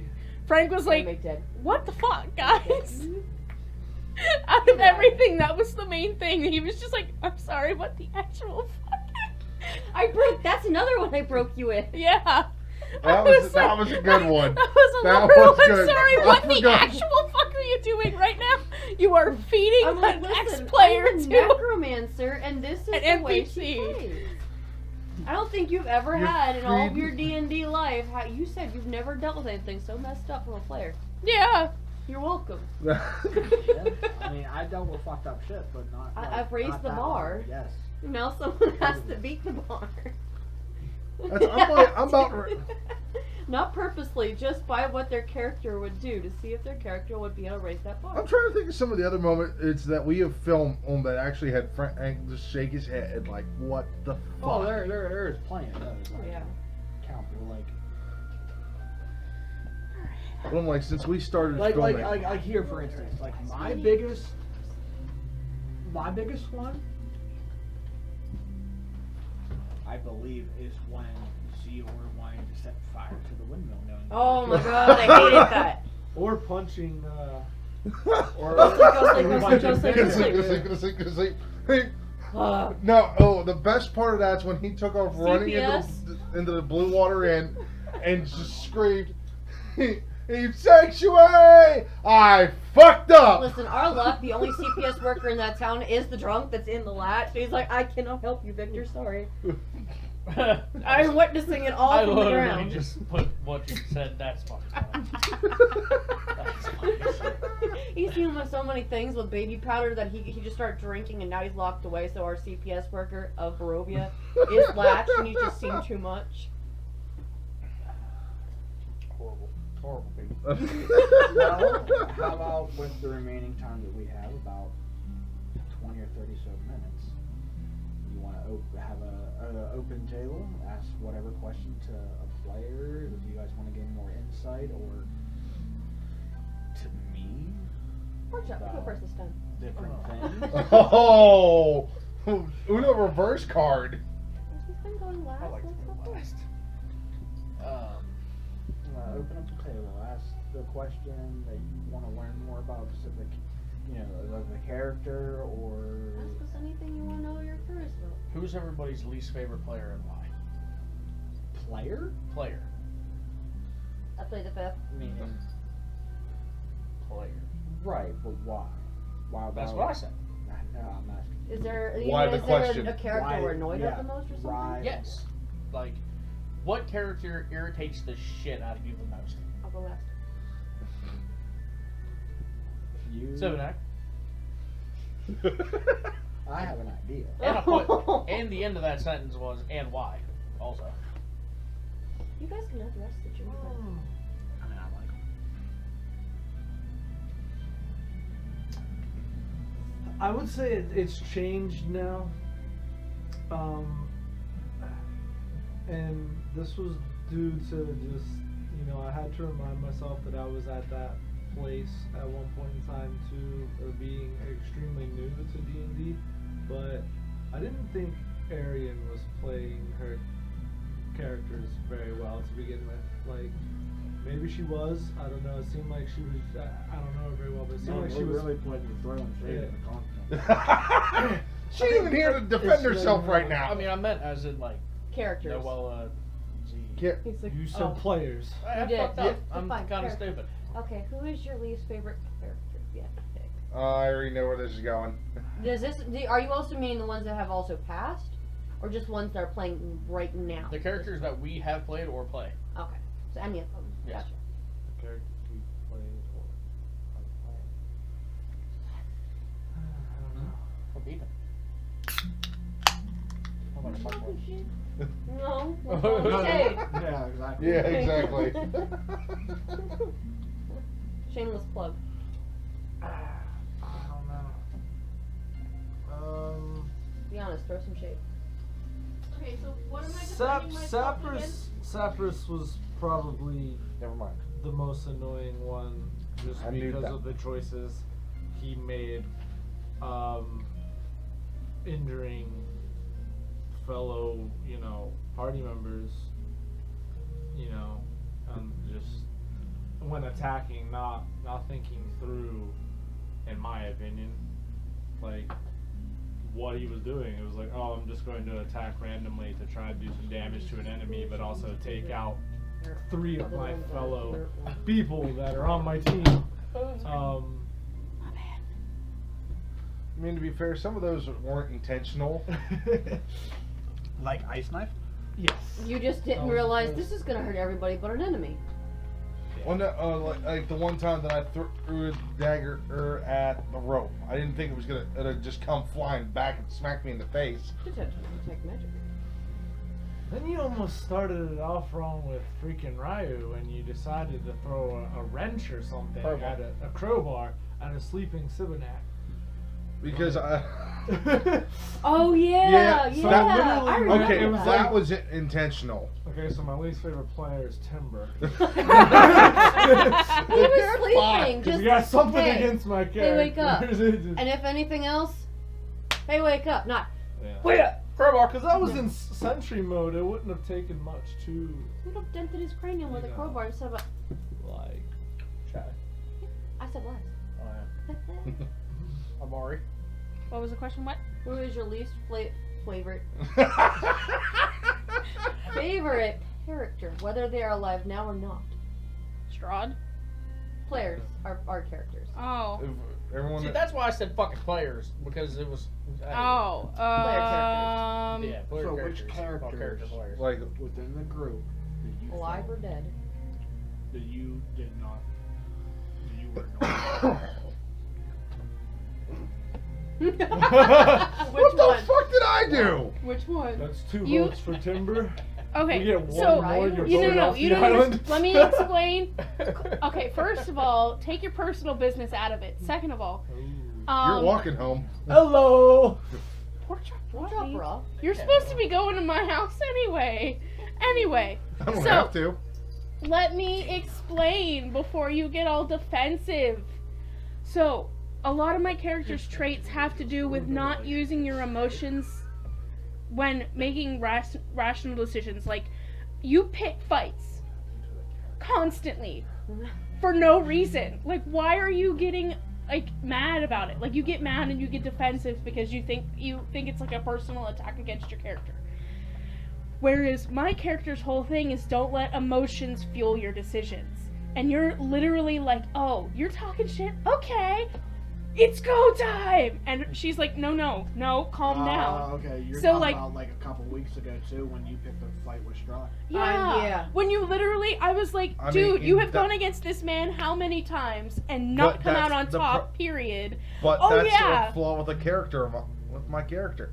Or is would you call it a flaw or ideal of Oh, it's mine? definitely a flaw when you're dealing with Strahd. That Yeah. I don't deal with I don't deal with tyrants. That's Okay. true. There's knowing a time and a place to deal with them, though, too. You don't Yeah, I have was to like- just like nail Coughlin it the whole time and Brett. I She would- hasn't even been there that long, but every time Strahd has shown up, something bad has happened. Or somebody has gotten almost dead or dead. So she's like, calm down, and you just keep going. And my character is annoyed with your character because he picks fights too easily, he's too quick to jump the gun. So that's why I said, hang on, take your personal business out of it, don't get all upset, because the character traits that I have directly go against the ones that you focus on when making decisions. So, like, you're getting all mad and heated and, like, yelling at him, and I'm like, no, that's a really great way to die. That's a really great That's way a good to way do. to find some death. That's a great way to do the death. That's the great. Yeah, I was like, you're gonna do the die if you don't shut up. So that's why I said my character's annoyed with Death yours. thing? Now, I would say with a flaw of not dealing with tyrants, it's not just, hey, you're stronger than me. I'm gonna punch you in the ball. And then you might kill me, kill these guys, and everyone else in the bar, because I hit you in the nuts. Because I don't deal with you. Instead, you do it strategically. If you're not gonna deal with them, we find a way to bring them down. Okay, well let's give him a chance. So I know, I was just that's why I was like, persisting. everybody else, You guys already know I'm who gonna have to back up everybody Timber on else this makes one. sense to her except you, because this is the family unit. They're trying to save each other. They're trying to, take care of themselves. They're trying to do the right thing, and then they're also under the Raven Queen, who is also making them do these things. They make sense. You're just picking fights for no reason. And literally her whole thing is don't let emotions fuel your decisions. They're literally being forced at this point to kind of do this, even if they want to or not, because they're doing it to save the family unit. So, you are just kind of the outlier here because you're just doing stuff to do it. Hey, sir, What sir, are you doing? are you doing this right now? Yep. Are you fucking right off? Or? Yeah, I know, he grabs alcohol. I got the mead. So I was like, I'm not saying it offensively, I'm just saying, and I mean, like, Viking's character is literally thrown in here, and he's the protector of everybody, and then there is you who's instigating, especially with this Now last... hold on, time out. Okay, I'm See, sorry, he's not the only one, and you mean, heard no. last we session can whenever get- you looked we at me. can get to that part. I mean- listen, hold on. That's we talked about the character. Okay, your least character. That was it. Okay. Listen, we'll get to a section to where So we where would you actually like to throw go next? shade at You each look other. like you really We'll- need to we'll throw get to the that shade. point, okay? Fuck everybody. But out of this next rotation, Timber, who would be your least annoyed? Who's your annoyed? Yes. Okay, what? According to pork chops, how you report. So, with Noel, I feel like some of the fights that we have gotten into could have been avoided. Like, she brought up with me using and avoiding them, going off of emotion. You How many fucked an old lady, for Pete's sake. I didn't. I started with an order, so I can't say shit. Literally the old Oh, no! Break down! Break down! Can you turn this? Turn it. You gotta. Turn it. Hang on. I'm gonna mess it all up. They caught it. He got camera on. The old lady literally was set on him because of you. Marina. I was a nat 20 Yeah. Roll for performance on it. I failed. That was a horrible. That was a 1. You're leaning on the chair, aren't you? No, Oh, my I think face he hurts. should. The chair What's the has, mix between both things? I the mean, chair has 4 legs. You gotta keep them all on the ground. Okay? Don't put your back into it. what it was? Oh man, my cheeks hurt. Which one? Breaking So point does my happened. The fucking old lady, man. Went from baby got back to baby fell back.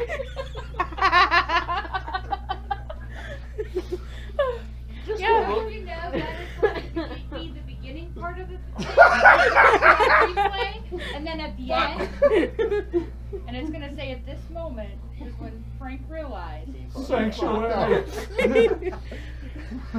This is where I call it sanctuary. No, it's just gonna be the fall over, and it just has that to be continued frozen right there, and it's back to us again. It was so funny to watch No, his face. it's him falling backwards. Like, the whole way through. It's going to be like every 5 minutes. I don't know how it felt to you, but it looked like you fell in slow motion, which made it even cooler. Yeah, that's what I said. The look on his face was the best because he was just like, as he went to the ground, super slow. Okay, but my whole thing with that is like, literally, fuck, she slut, you know? antagonized the old lady, but the old lady just kept going, and you kept making it worse by antagonizing her because you were I'm a mad poor about bride. it. I'm a poor bride. He doesn't love me, and he's like, yeah, because you're a bitch. So and Noella, like just that. because Yeah. she almost shared the same concept of instigating that right. Now the difference is, yeah, I talk a lot of shit and I'm ready to fight, but the difference is, I have a history of why I want to do that, and we've gone over that in my backstory. Ugh, I'm a little flustered now after that. Y'all I broke fixed me. you, it's fine. I broke myself. No, The psychic- technically, the to be psychic fair, I hit was the that one who hit did me it by was bringing up the old Enough lady. to push me over.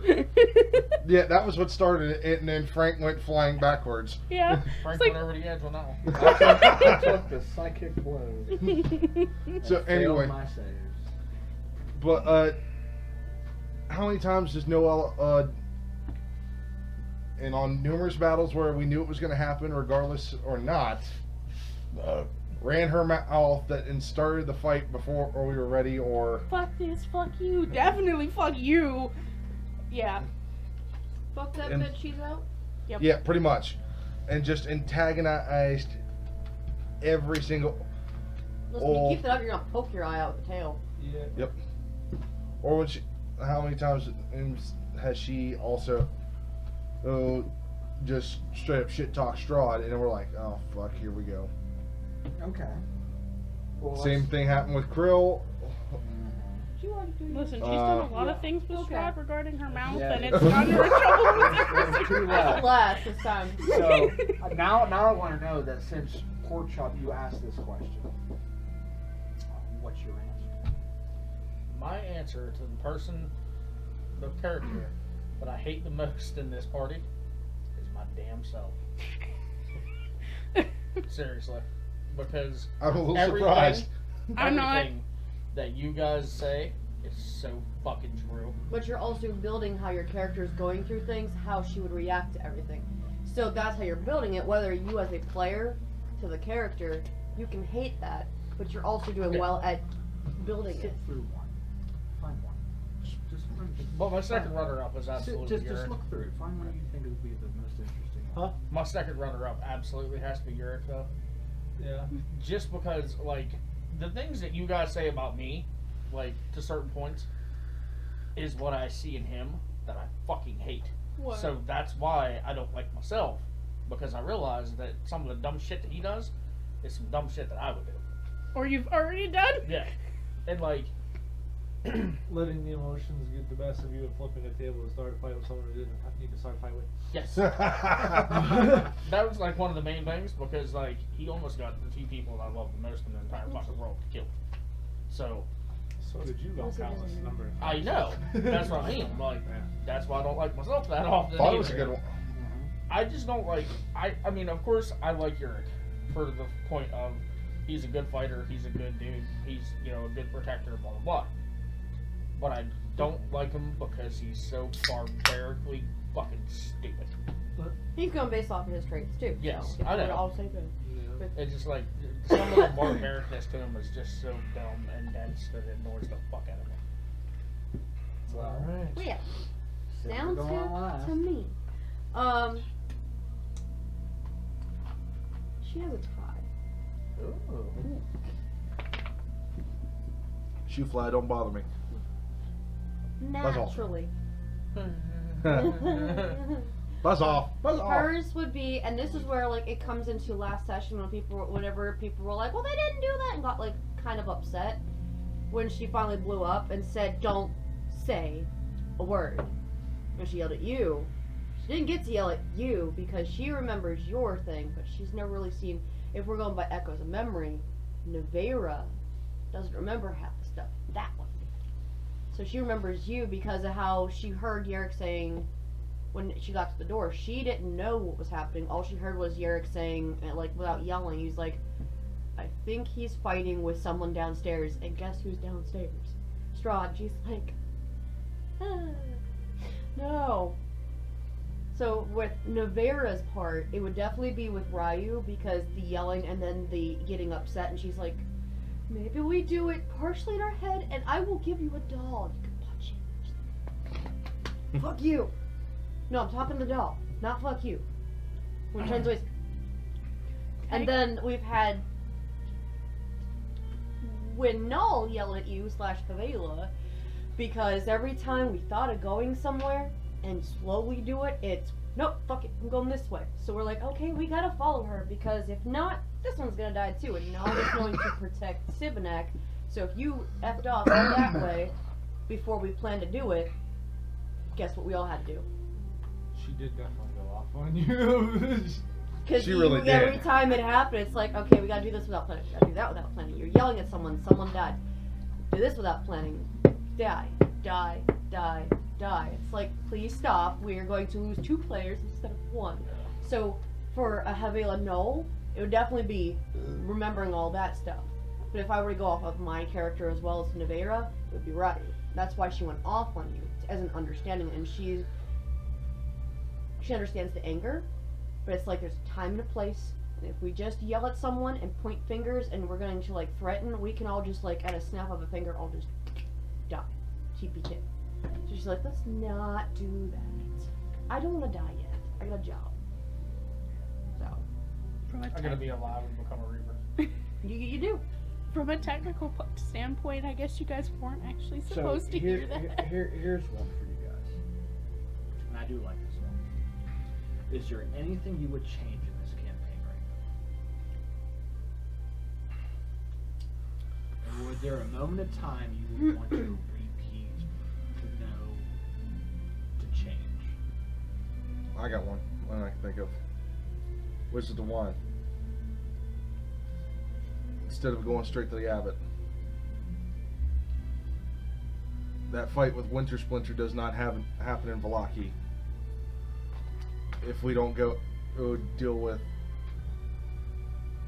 what happened at the end of that fight we had there. I mean, yeah. Potentially we heard also, something, but yeah. we weren't sure. Sorry. but also potentially at the same time, and we could have picked up allies with the Berserkers. Potentially. We still can try on our way there.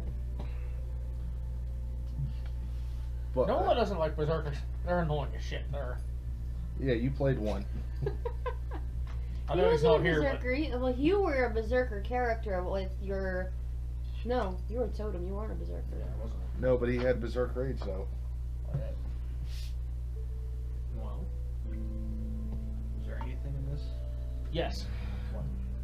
Telling that little fawn fucker that we will play some stupid ass game on his fucking birthday with him. That is how it all started. Havelo still would have been here. Exactly. Because the main thing that made Noella so fucked up in the head and so not giving a shit to just run off out of nowhere and to make irrational decisions is because at that point in time she lost her other daughter. So that little cock knuckle. Carrot cake.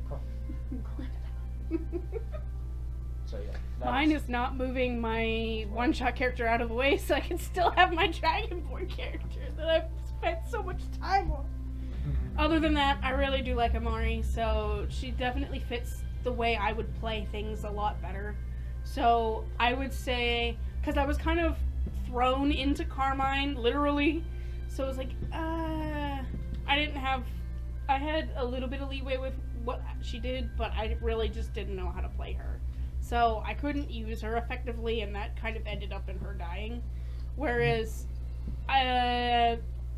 Mist made sense, and Amari makes sense for me.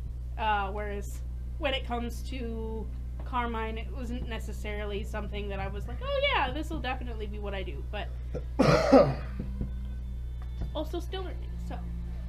But yeah, I would definitely move my character the hell out of the way so it doesn't die. So I can have my one original character back. Is there anything you would change? You want to change that you would change during this campaign? Yeah, not rushing into things quickly.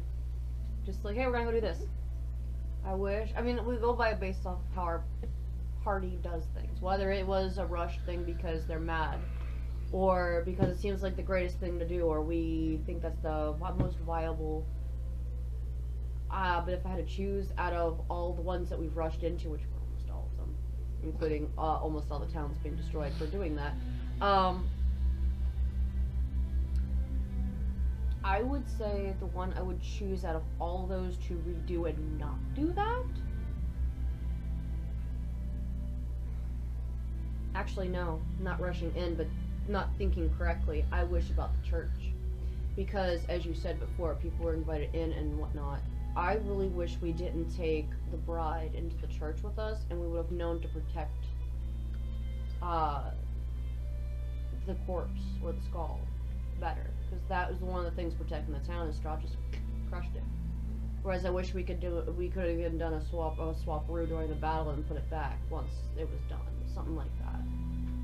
That's the one that was really messing with me, and it makes me think more and more, and even as you said with the tavern, because Vistali was always allowed in the tavern, is the fact that we have to pay attention more if there's ever another place to go, is keeping our eyes a little more sharp with people coming in and out. That's definitely one thing you're going to have to do moving forward, because it will make, break, or kill you.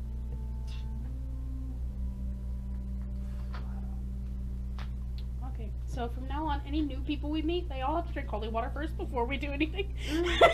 Yeah, but Well, that's you're not allowed to invite you anybody see, in that's here. that almost falls into a madness. Ryo has to keep his mouth shut everywhere we go now. That We're gonna run out of holy water fast too. well, Yep. it's not. It's They not only just need to that. swallow. Like if you do that, that's almost a sense of paranoia.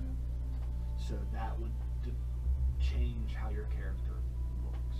Like ones who are, super perceptive. I'm always looking over my shoulder. Like I believe like Augustus was good for that one in Death House. Always looking over his shoulder. So becoming paranoid is a madness to me, and it's one that will, go berserk as it were. I think essentially more or less like things we could have done differently, like say the conversation we had and we're like, let's have a big party and then we're gonna talk about our plan. Maybe what we could have done differently, and we didn't think about it because of Pistoli and Strahd. That was However- just a, hey, we lit the wrong beacon. We could have had a conversation and be like, That was hey, mostly Isaac, though. we could have said that we need to talk to people for reasons before we leave. We just have to find some certain objects. Could have talked up in the building upstairs and then had a protection from good and evil. Marina, I think you should ask that question. No, I mean, out loud. Yes. We're curious. Marina wants to know.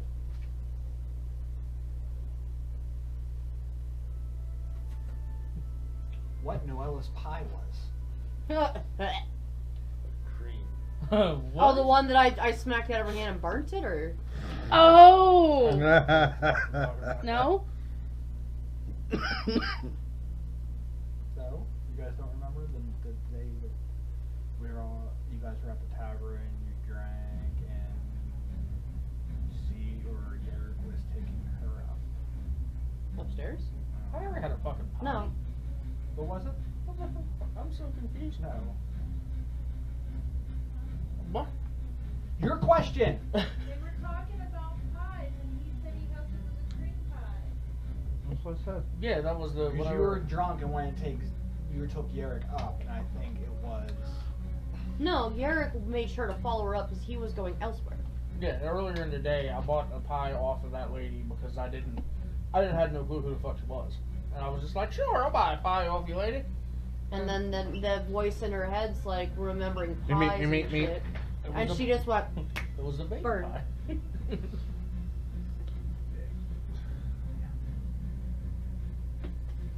just watching just a giant like flamethrower come from her fingertips. It's burnt now. What about you, Sid? I think if just in general differently with my character and might have not taken the oath Don't you do it. with Raven Queen. You have to say something. No, see, you gotta understand pork chop at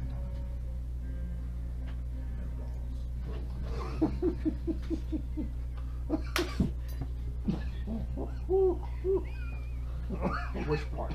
I think it would have been the oath taken at the beginning with the Raven Queen, because my original plans with Sivanek was to level up his Ah!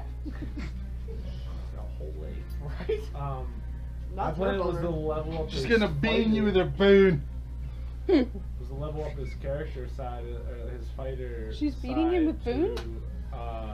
to a certain point, and then What do you do with hopefully that? subclass with I mean, some it sort wouldn't of be magic. uncommon, but Try and learn she'd have to magic find somewhere, Boone whether first. it be the mage or the druid. I wasn't sure Pretty damn good. which subclass, but yeah, I have like making that decision to make the oath, which pushed me towards the paladin side of things, was not originally planned Could you for. imagine that? Jesus. You done fucked up, If poor you didn't job. take a contract with the Raven Queen, Uh-huh. yes, That's you why I wouldn't be got able to about look the through the damn mask chair. and see her. I mean, you might still be able to see Vela, but you still would have known who Yeah, was now you're standing in the way. Null had been transmuted into It's like, Nevera as an extension of the Raven Queen. Yeah. You He's would like, have "I'm known all unarmed." that still, while she would have forgotten. You'd have just been like, fuck, she does not know. Maybe she wants to know whenever she wants to, but you would have remembered everything.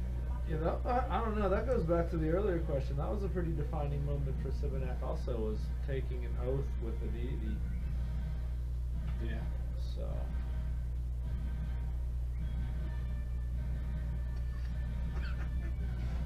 You don't know how to work it. He knows how to point things, he doesn't know how to have it fire out the other end. You're shooting duds there, bud. yeah, no shit. I wonder why. The tennis ball, I'd be surprised. See, they're just little shooters. He just has a pea shooter. It's okay. Damn. Timber. It's on the refrigerator.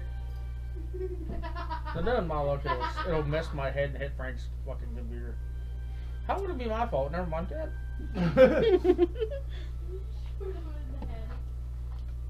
Yeah, I Trying to think could. of like one big final one to end this. If I get hit, you lose it. I got one. Just because it'd be fun to look back on if and when we make the second half of the campaign. What is your expectation Where'd it go? from right now, Between Who'd them wear? going from the moment where we left off, where Yerrick banged the shield, he hit it so hard that it went from banging onto it that he was set an alarm. From that point to hopefully stopping Strahd and whatever we have to do in this part to get to the next part, what are your expectations? Whether it be like, oh, I think that Sibinak and Noelle are going to be together as a pair, and blah blah blah. Whatever you think, what is one prediction you see happening with these characters or to be done before the next half of the campaign to follow through? Because we can watch this back and see who all got right on that. Ah, okay. Ooh. It's like a So- time capsule, almost. Yeah, foresight. So what's an expectation? Frank, why don't we start with you this time? Yeah, Frank. I Wait, don't he need- knows the fucking. I No, know no, the story. something with the characters. Frank A knows how this is foresight going of what to you end. see happening. Like I said, as an example, Noella and Sibinak are going to get married or be together. Blah, blah, blah, blah, blah. We really are talking about a fantasy story now. If you want to talk about foresight as far as that, I say by the time you guys go against Strahd, other than the future that was read for the Magus, that he will be paired for that, I foresee 3 characters dying by then. But you're not going to say who, huh? 3 Because- characters dying by when? By the time you guys get We to reach the Strahd. castle. Okay, so not at the. North Star. I think that we're going to go through 3 more deaths. Are they all going to be party related or are they going to be NPC related? Just in general. We're all going to be. I you. proceed to here's my this is my reasoning behind it. For one, mostly every major encounter with any Somebody's big NPC, somebody has died. And I understand that. But my thing is, like, my DM structure, how I DM things. I DM and I go off a big part. You know, I mean, you can see it in countless other DMs who has shown stuff. One being, I know a big one was Critical Role in the first campaign. Matt Mercer literally had a whole booklet of shit that the party just done bypassed and failed and just didn't want to do it and found a way around it and was like, what the fuck? But I think by that time, I mean, if I want to call who, and it's not like You're not targeting. I the prediction. DM by the seat of my pants. I have the books as a guide, but mainly everything comes out of my mouth. Is on the fly. Is improv completely. It's just how I read and see the story going. So far with this, I think the biggest contributors that are really going to screw up and put their life on the line, because by either sheer dumb luck or curiosity, that will kill them. And going from the past, or from Lamilla now to going up to the past to getting to the castle to reach a second campaign, I think somebody's gonna. I think 3 players are gonna lose their character's life based on a decision that they didn't think fully through. And if you want me to put a guess to that, onto who? Yerrick, Sivanak, Rado. Those are my predictions. He's predicted them in. And it's not the fact that I'm not targeting, but just for simple fact, this is proving a story point. Because I think you and me have talked to this personally, and why, like when the first time the Raven Kramer reached out towards you was, and we went in the back room to talk about this during break. So I will say this as far as this. I literally I asked Steve straight up, how do you see Sivanak? Do you see Sivanak as the Undying?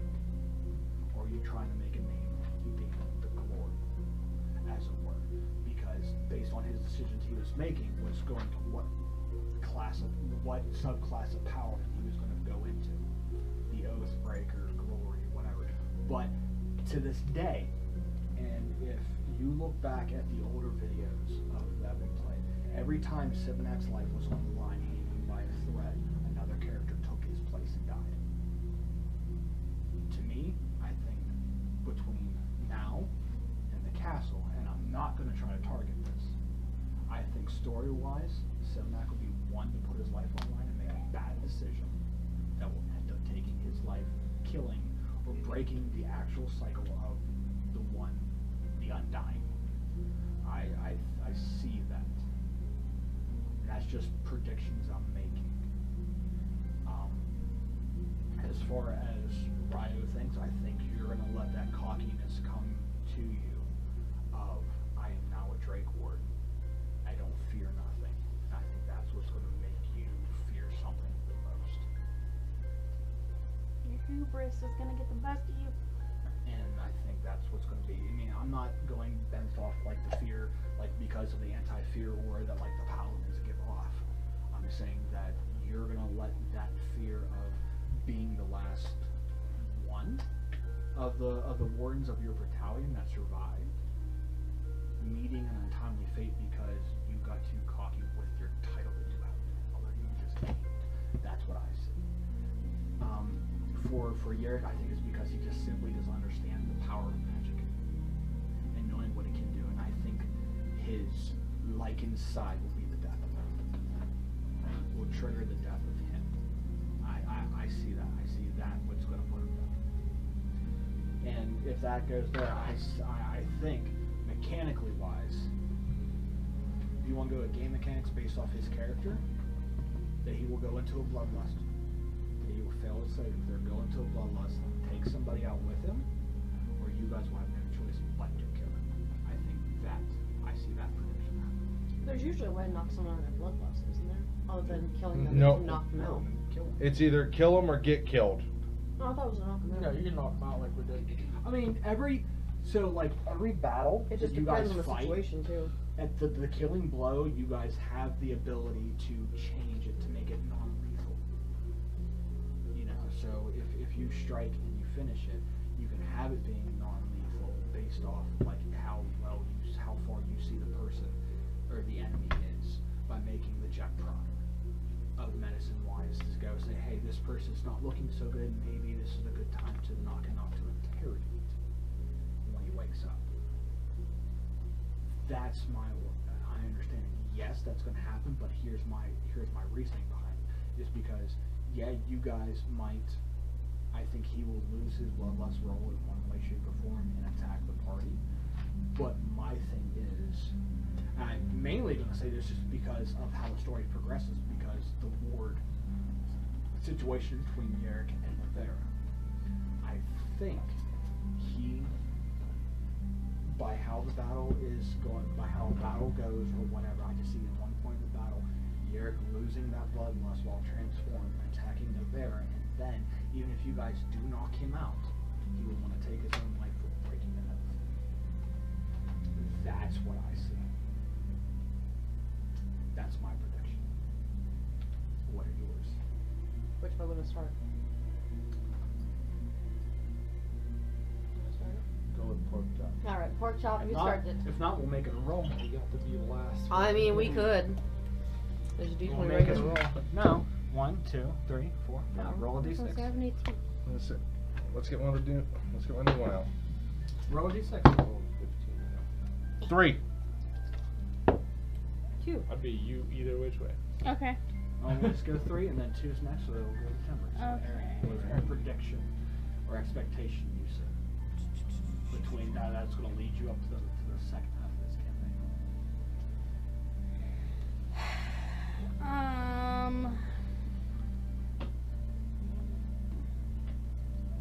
I feel like we're probably going to lose at least one character. Somebody's gonna mess up somewhere. At this point, I feel like someone's gonna mess up. This is the big one. Time capsule here, buddy. This is on record. One character's going to die. You have an inkling of it. Non-biased. It's gonna be one of these two. You're saying instead of Nakaraya? Yes. It's more than likely going to be one of these two. Either he's going to throw himself in front of something, or he's going to get taken again. I feel just something's going to happen either to him, or his mouth is going to get the worst of him, and then someone's going to nuke him for it. So we're almost on the same wavelength. Almost impulsively wise, yeah. But differently. I feel like with that one, just because I'm just going off base things that have happened already, and literally every time your character was on the line hanging by a thread, somebody else died in its place. So Yeah, that's trying to why I'm reverse that saying, shit. borrow time, your luck's gonna run out sooner or later, and that's my prediction, just based on that. And you're almost feeding on the same lines, except you're gonna be heroic doing it. I just feel like if he went out any other way, it wouldn't necessarily make sense for him. It would Unless be someone or something forced him to go against that. I'm a hired mercenary, y'all. I don't know what you're talking about this heroic shit, y'all. He's a, That just I was about to make a that Deadpool statement reference. just cemented my prediction. So So there's that. I feel like eventually we are going to incapacitate Strahd. Whether that would be full out killing him or by other means is still to be seen. Because as you've stated, Strahd doesn't necessarily have to die for things to change. But oh no, he's fucking dying. If it comes down to It would be he's gonna locating his fucking coffin though and putting a stake through his heart and finding out where the coffin is too. well, we have a way to potentially make him change alignment back if he was indeed good in the first place. If we were to get a save on it, I could potentially change him back. But that would take a lot of convincing, and there's, behind forces that would definitely mess that up and would probably negate any of that. So, there's a potential, we have the potential to do this without necessarily killing him. But We've already I cured feel one like bad for the most part, killing him's going to be the main way to get anything done, just because I don't think he's going to listen to anything else other than the voices in his head. I was Roll off too. So Alright, so my turn. and then I'll go 1, 2, 3. Whoever wants to make the roll after that. And I'm just going to hope I don't die. What is your prediction? 3,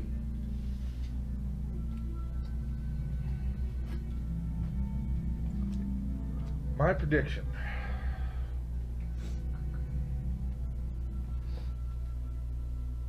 I think we're gonna end up with this next section we're about to get into. We're gonna end up surprising you, Frank. Just pull on a complete. Holy shit! Wasn't ready for that. To the point you're that look of shock that we've come to know on countless episodes. Okay, wasn't ready for the party to do that, but Right. fuck. And I think that's gonna be one of those moments. It's inside the Ember Temple. Well, however, I do think we are gonna end up losing a party member inside the temple.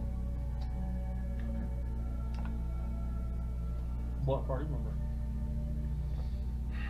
I mean, hell, we got 2 and 2 with one and on Yerrick. Believe it or not, I mean, Yurik we was the don't one I review was this gonna end too. up picking. Huh? It's probably gonna be Yurik. But why? We've explained Because why. he like, doesn't the want to anger. see Because- himself. Well, I have a legit reason, and so like, with him not understanding magic, that's gonna go the same way with understanding in the spirits inside this temple. You have a blank one? Actually, I believe in a way. I think he said he's understood magic in a way. It's just different Yeah, here you're the extra than one. it is from where he's Something from. on the back. It's just dark shade. So I think he doesn't have 100%. Have to understand magic Yeah, because with- of being like werewolf like. Not even in that, a with way like would Norse be- mythology, they understand magic. But you've seen like how some of the stuff that we've done, and he is just in shock and awe. That's what I'm saying, but he also is starting to watch. Like when we're like something doesn't seem right and it's magic, He's or understanding. he's understanding he's getting there. So understanding he's it, not but like he's not fully grasping it. yeah. That's what I'm saying. I don't- Firmly grasp it. Well, when that's what I'm saying when it's the Okay, understanding this of the one we magic. pretty much already He's kind of went through, understanding, so like- I would just say Magic's use the back of that different now in this realm. He's kind of learning it, so you're still could be right. There could be something that we haven't done yet. Like he's seen mimics now. He's seen where we can use elements and shoot things and call upon the gods. But there might be something that'll still trip him up that we've never even established could be magic, just by us getting a vibe, and he doesn't get a vibe of something's Oh, off. Yeah. so you But might there's things he might do something like what he did. now the in other one I could see he end up dying in here.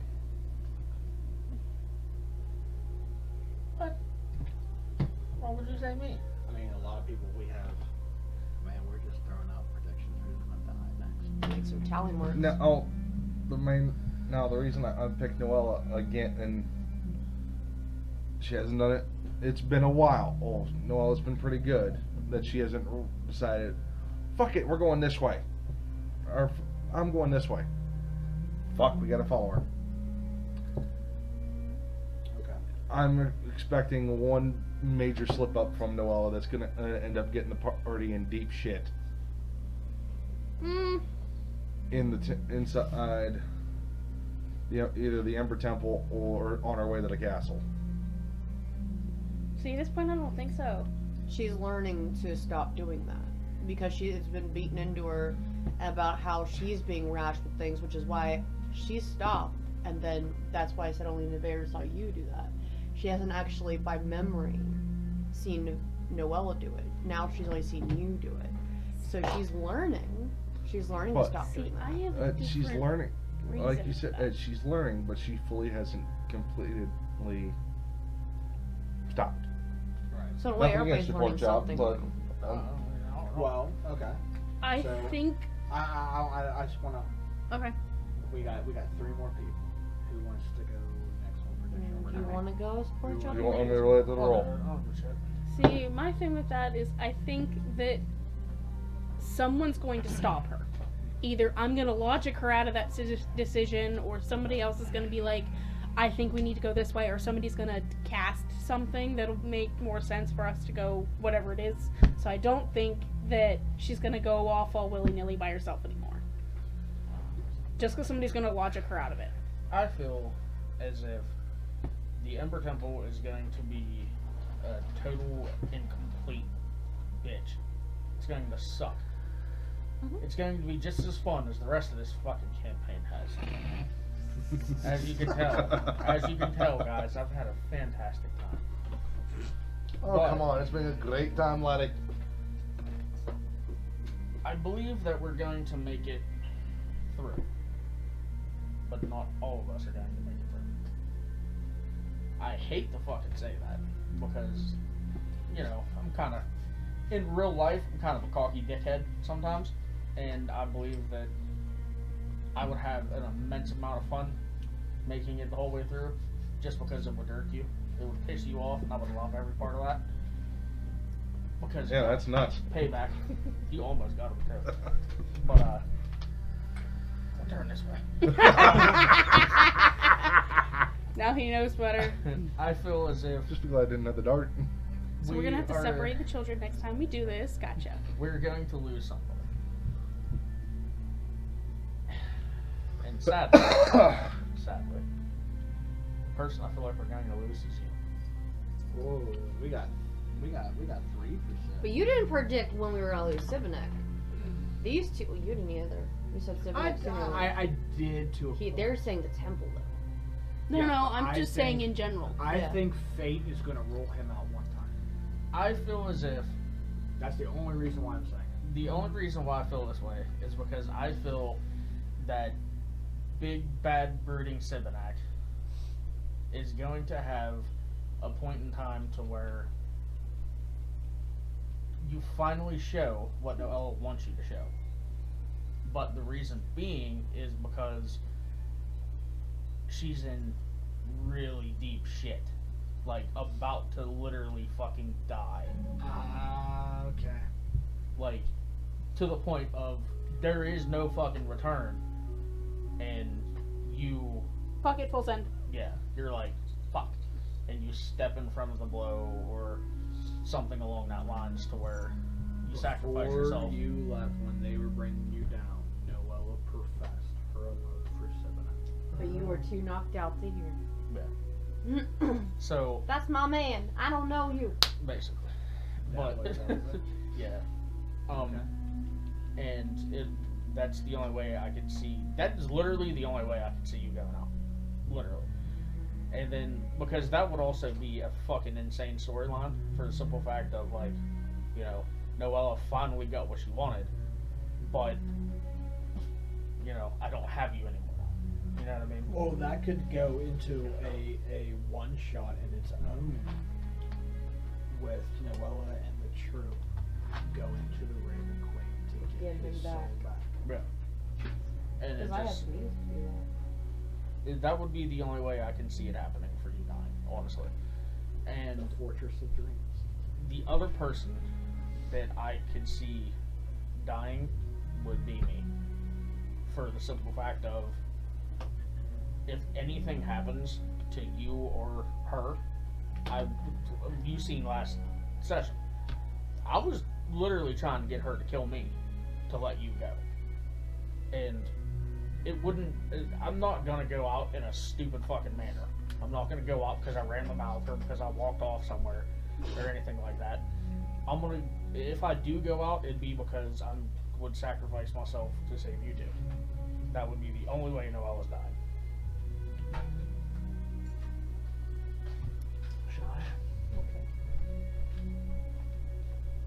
I have 3 ideas.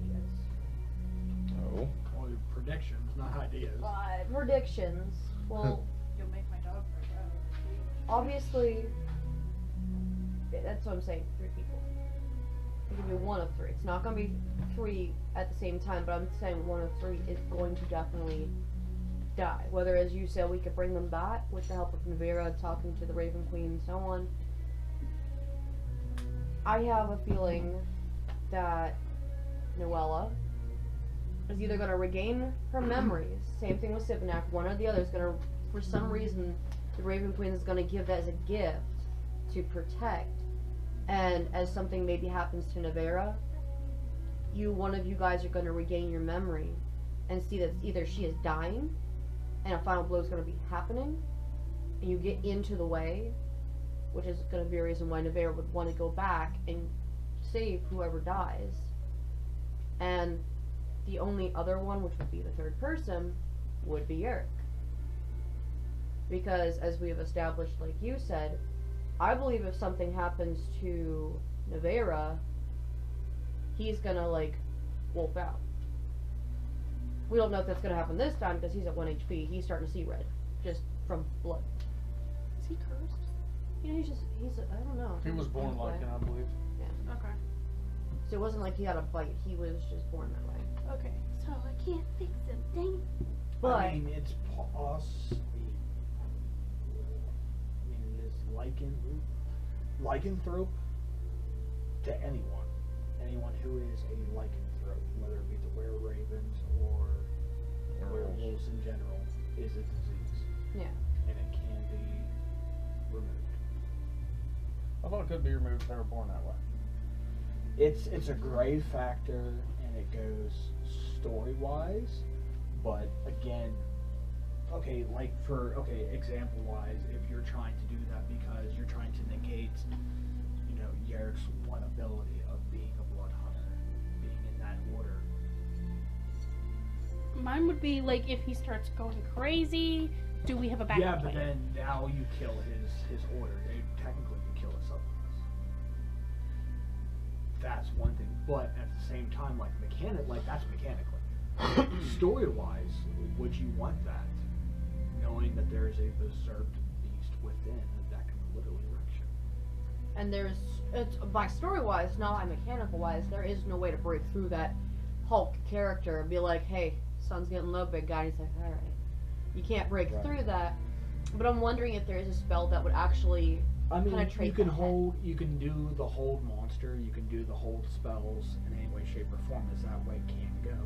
There's also the sleep and stuff like that. But again, berserk based off the blood fury trait is it attacks the nearest person, whether it be friend or foe, and that is a spell.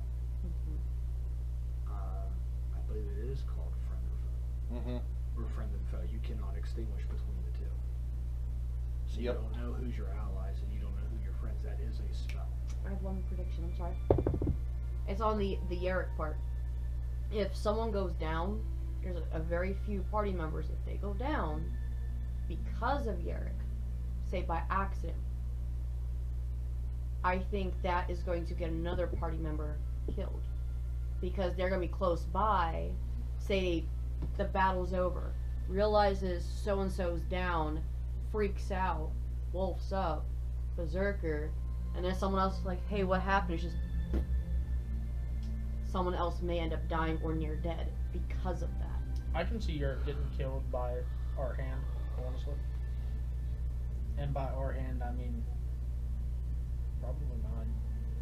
Because if he was to attack either one of you in wolf mode, I would dump everything I had on him. Right. I have no predictions. That is not a capability that I know. The party will live happily ever after, one way or You the have other. no expectation to going forward? Or a foresight? I've tried to play the campaign with no expectations, just to see, have it grow organically, not trying to. There have been moments that, I've left the night of gaming here and recording, and, shit has stuck with me all week. It's like, damn, I gotta wait a whole week to Yeah! get back at this. Then it's like, alright. Then you sit there and you think of all these different strategies and all these different possible ways to handle a bot, and it's just, it's not. Even going into battles, I guess, with Sivanak, being a soldier and being a high rank soldier at that, commanding troops, I really had no insight. There was once or twice that I tried to okay, I need you here, I need you there, blah blah blah, to go into a battle to try and place troops in the right. You put him up top in the tower, he's got a freaking bow and arrow, he's gonna be better at range. Me with a close up wins. weapon is not going to be good at, trying to just position people, and that's not worked. So yeah, I really don't have much of. I think it's going to be, like everybody said, it's going to be a bitch. It's going to be rough. We've lost people over stupid things. I think one of the dumbest deaths was when her character got ripped apart and destroyed by Strahd just because she wouldn't shut her face. Like, Nervous oh pretzel. yeah, like, that was a stupid way to die. It's how it happened.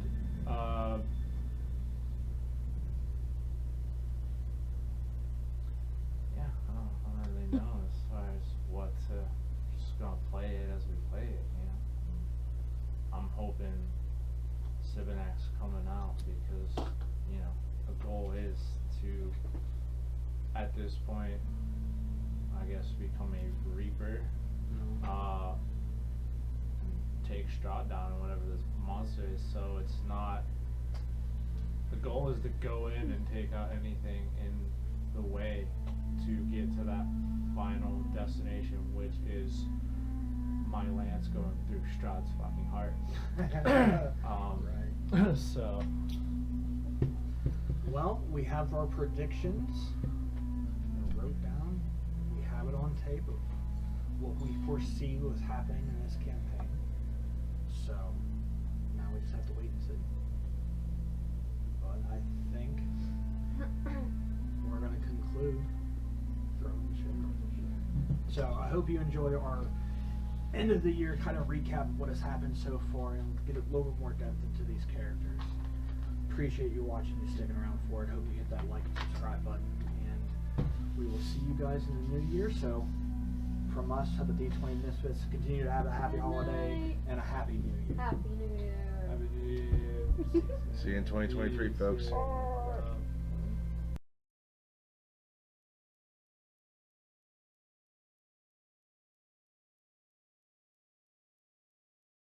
No!